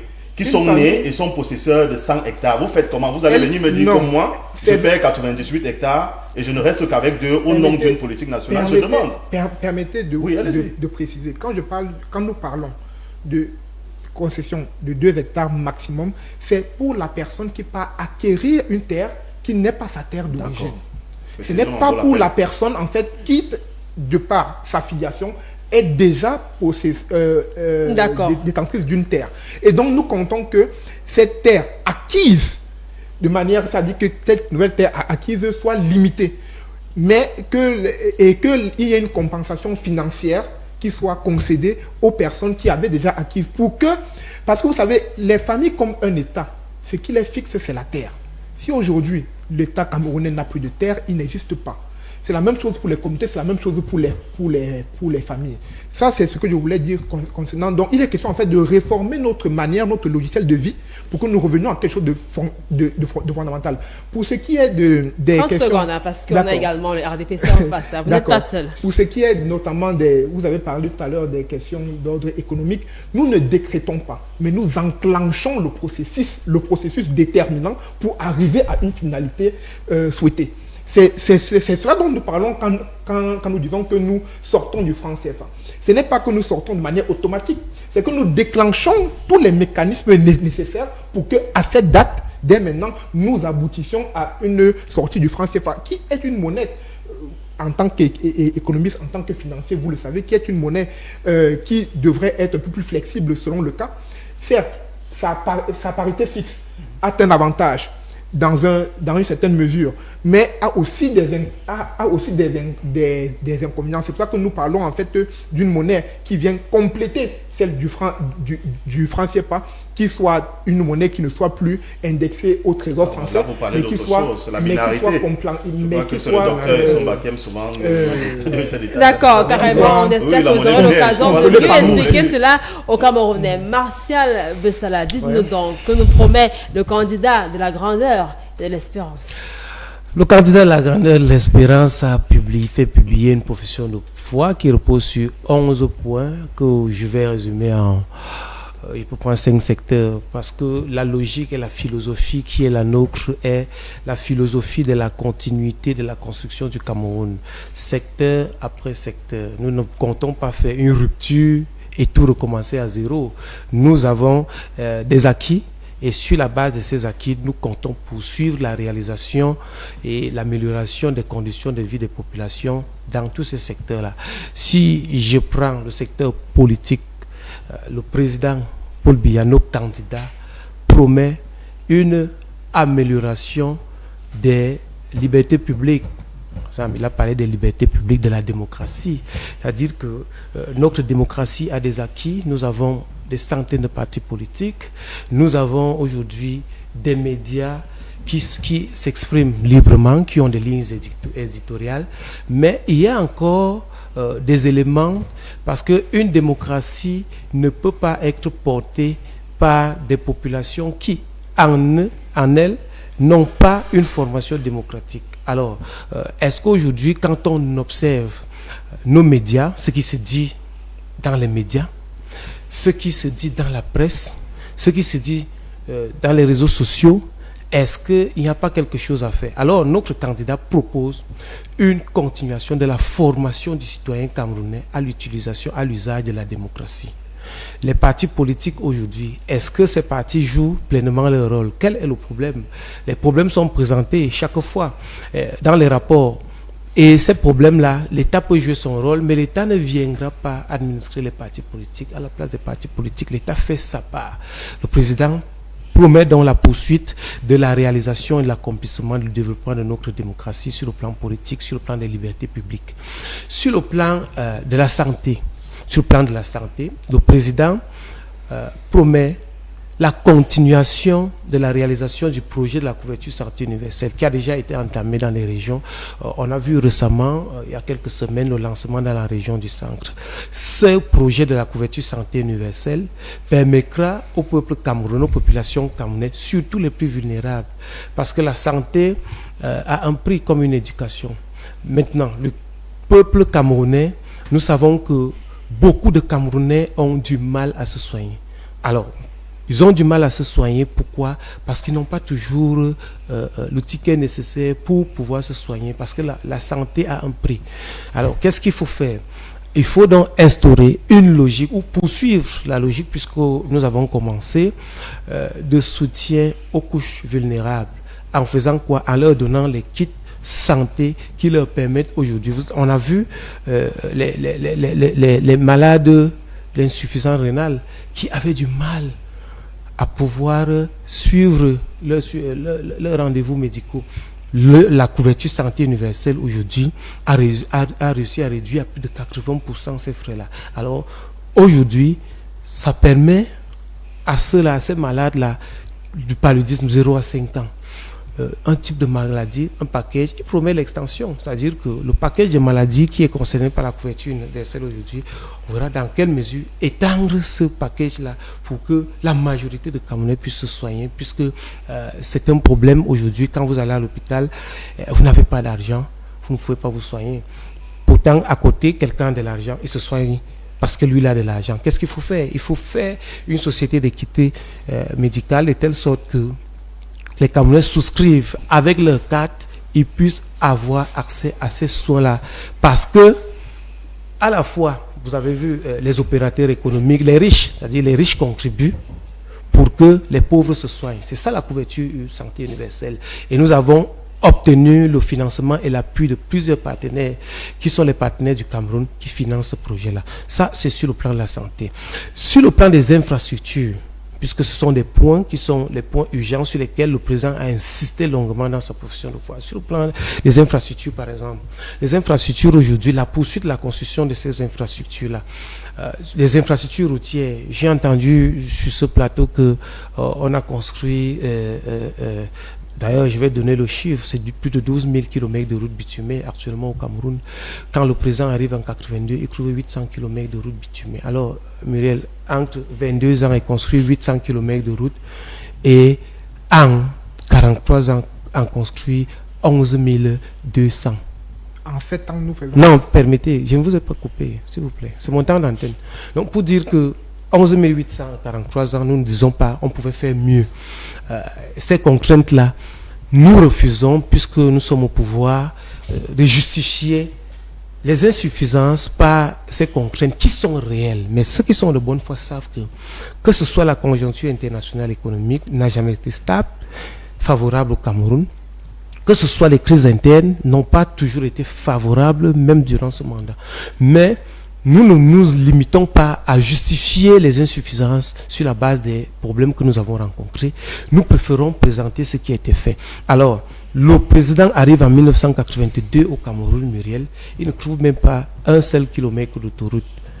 Si l'autoroute existait au Cameroun, même un seul kilomètre, vous pouvez me présenter où il se situait. Aujourd'hui, nous avons une première phase Yaoundé-Douala qui est achevée. Nous avons Yaoundé-Simalen, la première phase qui est achevée. Il reste simplement la phase urbaine. Nous avons Kribi-Lolabé qui sont là, sont des autoroutes qui existent au Cameroun qui n'existaient pas. Le président arrive en 82, il trouve sur le plan des infrastructures toujours un seul port autonome de Douala. Il a modernisé ce port, il a étendu, il a construit un nouveau. Nous allons poursuivre, les études sont en cours pour la construction du troisième port, le port en eau profonde de Limbe. Les études sont en cours. Infrastructure, vous dites infrastructure énergétique. Sur le plan énergétique, il arrive, il trouve Edea, il trouve le barrage Chiono, l'Ardou. Aujourd'hui, nous avons un barrage de retenue d'eau qui permet aujourd'hui à la Sanaga de stabiliser de l'eau en temps d'étiage et l'eau redistribuée dans les barrages. Nous avons Mvele, donc la deuxième phase qui est la construction du barrage, le mini-barrage de retenue qui va permettre à Mvele d'être update dans la capacité de production. Vous avez Naktigal qui a libéré cette turbine. Vous avez les études sur l'autre barrage. Donc, pour dire qu'aujourd'hui, sur le plan des infrastructures, on peut multiplier les infrastructures. C'est un problème pour le Cameroun. Et le président, conscient que les Camerounais en redemandent. Moi, j'aime toujours un peu parler de moi parce que ce sont des expériences que je vis. Moi, j'étais tout petit. J'avais un oncle qui était affecté à l'Est, à Yokadouma. Pour y aller en congé, en vacances, mes chers amis ont passé 2-3 jours. Et s'il pleut, mais c'est fini pour vous. Vous savez ce qu'on empruntait à l'époque, Muriel? On empruntait un type de car là qu'on appelait les Saviem. Et on mettait les bancs à l'intérieur. C'est-à-dire quand ils freinent, vous tous vous retrouvez là-bas. Aujourd'hui, je peux vous dire au revoir tout à l'heure. Et dans quelques heures, je vous dis, je suis à Bétois. Je continue, je vais à Yokadouma. Je continue, je vais arriver à Ngaoundéré. Si je descends là, je vais arriver. Et c'est ça qu'on appelle les infrastructures. C'est visible, c'est perceptible. Je vais poursuivre. Il y a encore un point qui tient les Camerounais à cœur, la formation des Camerounais. La jeunesse veut se former. La jeunesse veut travailler. Alors, qu'est-ce que le président, notre candidat, propose? Il propose la poursuite de la mise à niveau. Monsieur Hippolyte Nama a un peu flairé tout à l'heure de nos universités. Il a parlé, le président demande qu'on poursuive, qu'on continue à chercher les financements pour moderniser et mettre à niveau nos universités. Il arrive au pouvoir écrire une seule université.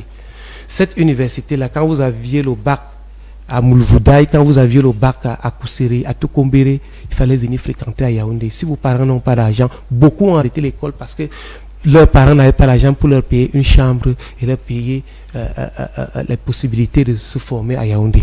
Le président arrive et dit non, ce n'est pas possible. Pour une jeunesse aussi intelligente, brave, qui veut fréquenter, qui veut faire les bonnes études, comme la jeunesse du monde, qui va affronter la jeunesse du monde demain, aujourd'hui, il me faut des universités. Le président aujourd'hui nous propose 11 universités d'État, plus de 500 instituts d'enseignement privés du Péré. Et il dit, il a la vraie libéralisation, parce que j'ai entendu tout à l'heure, on dit que libéralisation foncière, mais on dit qu'on va empêcher aux gens d'avoir plus de 2 hectares. C'est pas la libéralisation, ça, c'est le concret de la libéralisation. Donc, pour dire que le président libéralise dans le secteur éducatif. Je sors par un exemple encore. Moi, je suis originaire d'un arrondissement qu'on appelle Obala. Nous avons peut-être eu la chance d'avoir un lycée, un lycée technique dans les années 80. Mais je vais vous dire, Muriel, les gens partaient d'un Tui, de Nanga, de Bibé, de Minta, pour venir fréquenter, c'est-à-dire quand votre enfant avait le CPE, il fallait lui payer le logement à Obala chez nous pour venir fréquenter. Aujourd'hui, Muriel, je ne vois plus les originaires d'un Tui, de Nanga, de Monatile qui viennent fréquenter au Bala. Tout le monde trouve son lycée sur place, son école primaire sur place, son centre de santé sur place. On va les améliorer, on va les moderniser. Donc le président, l'homme d'État Paul Biya, qui a pris le pouvoir au Cameroun, qui a aimé et qui aime ce pays, a continué malgré toutes les difficultés. On met Boko Haram là-bas, on met le Nozo là-bas, on met les choses là-bas, on met les coupeurs de route là-bas, on met tout pour que ce monsieur ne puisse pas réaliser sa mission. Mais il a parlé plus de 11 minutes, il a égrené. Donc pour dire que aujourd'hui, le président nous demande de lui permettre de continuer et de poursuivre la construction de ce pays. Quand il aura fini, que même naturellement, il aura plus, puisque lui, il est volontariste, il veut toujours travailler. Vraiment, je crois que nous allons poursuivre, nous les jeunes, nous aurons du quoi. Avec beaucoup d'engagement présenté par Martial Bessala, c'est normal votre regard. Alors, oui, vous savez, avec le Rassemblement démocratique qui est au pouvoir, il faut beaucoup plus analyser les choses dans le sens de l'amélioration. Oui. Dans le sens de l'amélioration, peut-être c'est plus dans le sens de la proposition parce qu'ils sont au pouvoir depuis. Alors ce que nous souhaitons voir, il a présenté un certain nombre de domaines ici.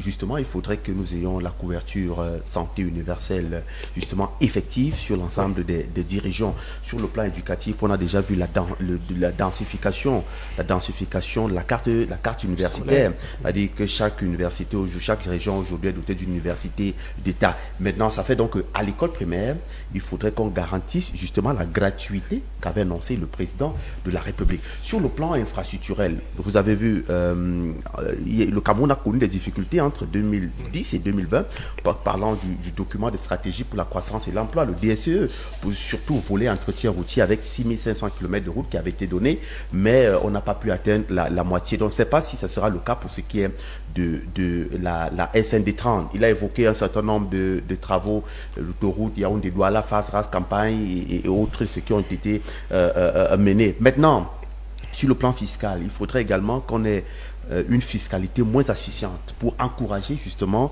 ceux qui peuvent mettre en place des startups, ceux qui peuvent mettre en place des entreprises. Le système de logement dans notre pays, ce qu'on demande également. Vous savez que le Cameroun aujourd'hui accuse un déficit d'à peu près 2 500 000 logements, dont il faudrait qu'on renforce également ce secteur-là.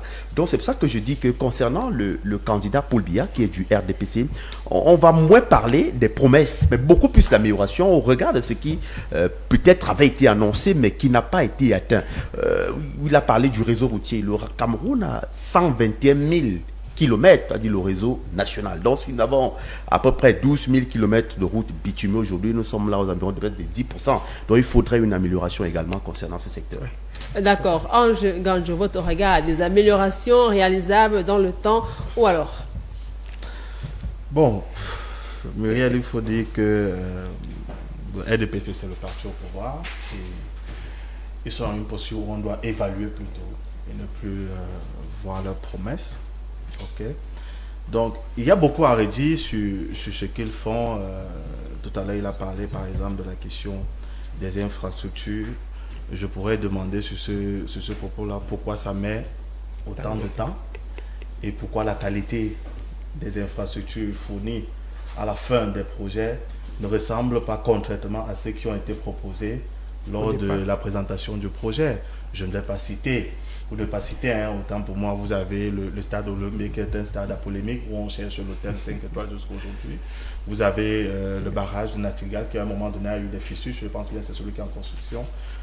En ce moment, je pense que j'avais même eu à interpeller publiquement le DG en charge du projet pour lui dire de ne pas jouer avec l'avenir des Camerounais. Moi, je suis jeune trentenaire, je crois que je dois demander, insister la plupart du temps, qu'on fasse attention aux différents grands projets qui sont menés, parce que c'est nous qui allons rembourser par le travail et nous avons besoin du produit de ces projets-là.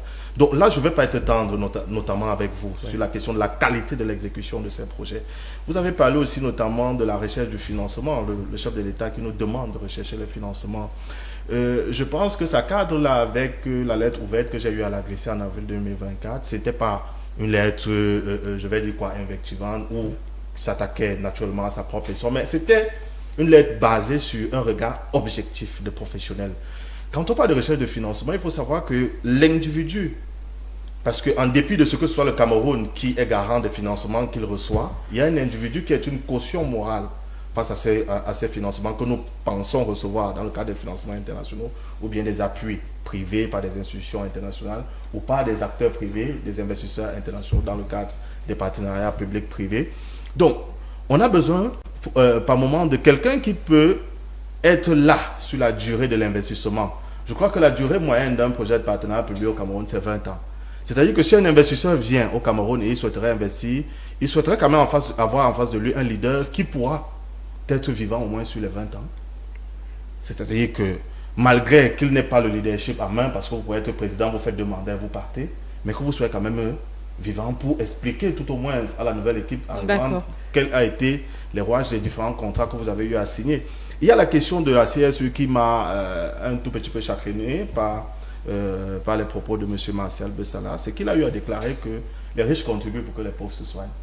Vous savez, c'est pas parce qu'on est riche qu'on accepte volontairement de porter les charges des autres. Et ça se voit en France, par exemple, où la classe bourgeoise tout le temps passe le temps à dire nous n'avons pas pour obligation de porter les responsabilités des paresseux et tout le reste. Donc, et concernant même ces CSU-là, je crois que le ministre Manao Damalachi fait des campagnes de communication où on appelle les populations à souscrire à la CSU. Je crois que c'est un montant modique, 1000 francs, et de contribuer.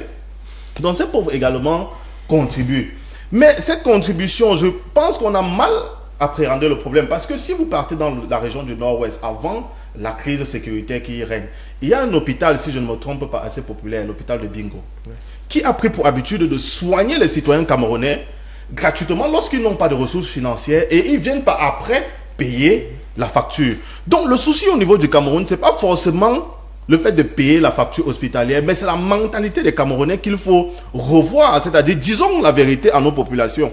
Si chacun prend sur lui l'engagement que lorsque je me sens en difficulté financière et que j'ai des soucis de santé, je me rends dans un hôpital et que je reçois la guérison, je ne dois pas après avoir l'obligation de venir rembourser les fonds de mentalité. Oui, d'accord, de mentalité. Donc, d'accord, je pense que si tout Camerounais adopte cette philosophie de vie, tout le monde pourrait se faire soigner gratuitement. On va permettre également en attendant qu'ils viennent au docteur Yannick Nielé de dire quelque chose. Merci beaucoup pour la parole donnée. J'ai écouté avec beaucoup d'intérêt le propos du représentant du Rassemblement démocratique du peuple camerounais, en abrégé RDPC, qui a fait étalage d'un ensemble de réalisations. Parce que nous sortons là, je crois bien, du septennat des réalisations. En termes logiques, cela suppose, et je suis là directement le propos de mon ami Ange qui disait tout à l'heure que, bien entendu, lorsque nous parlons de réalisation, après, logiquement, il faut parler d'évaluation. Mais sauf que le RDPC, cette fois-ci, nous présente la grandeur et l'espérance. J'ai indiqué il y a de cela quelques jours que j'aurais souhaité, moi tout logiquement, peut-être que je ne suis pas assez intelligent pour comprendre, mais j'aurais souhaité que le RDPC nous parlât de la sagesse et de la transmission. Pourquoi? Parce que en fait, ils sont en train de... Il y a une transmission, parce que quand on a réalisé, on transmet en fait. Mais on a fait étalage là dans l'ensemble de choses et j'ai envie de questionner juste en termes d'éléments, j'ai envie de dire techniques, la qualité par rapport au coût. Autrement dit, c'est bien beau d'annoncer qu'on a réalisé tel projet, sauf que ce qui se cache derrière la réalisation d'un certain nombre de projets, et j'invite là le RDPC à être très regardant, c'est le coût. Le coût qui a pour conséquence logique un déséquilibre. Pourquoi? Parce qu'on aura payé 100 francs, mais on aura reçu pour 25.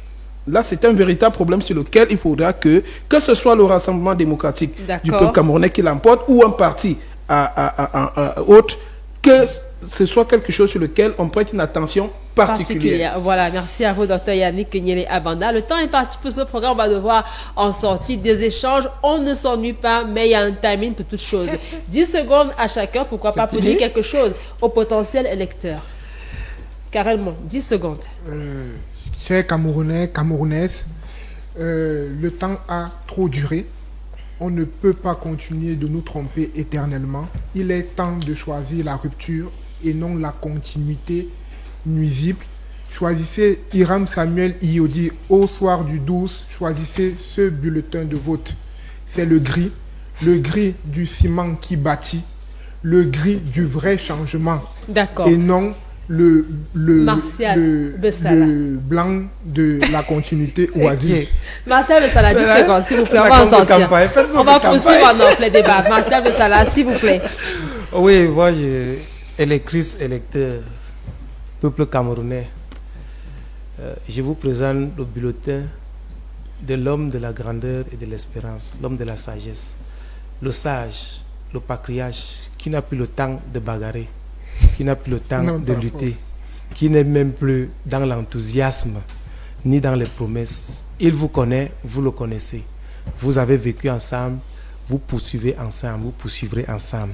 Ne vous laissez pas tromper par des gens que vous rencontrez un beau matin et qui veulent vous amener dans le noir, dans l'obscurité, dans l'incertitude. D'accord, Martial. Bulletin blanc. On vous signe aura de la pureté, compris et de la chacun des candidats et de la a jusqu'au 11 octobre soir pour convaincre ces électeurs-là qui nous ont fait encore confiance ce jour pour jour de campagne. On rentre tout simplement en gare. Restez fidèles à la Républicaine. C'est Cam10 Télévision. Bien le bonsoir.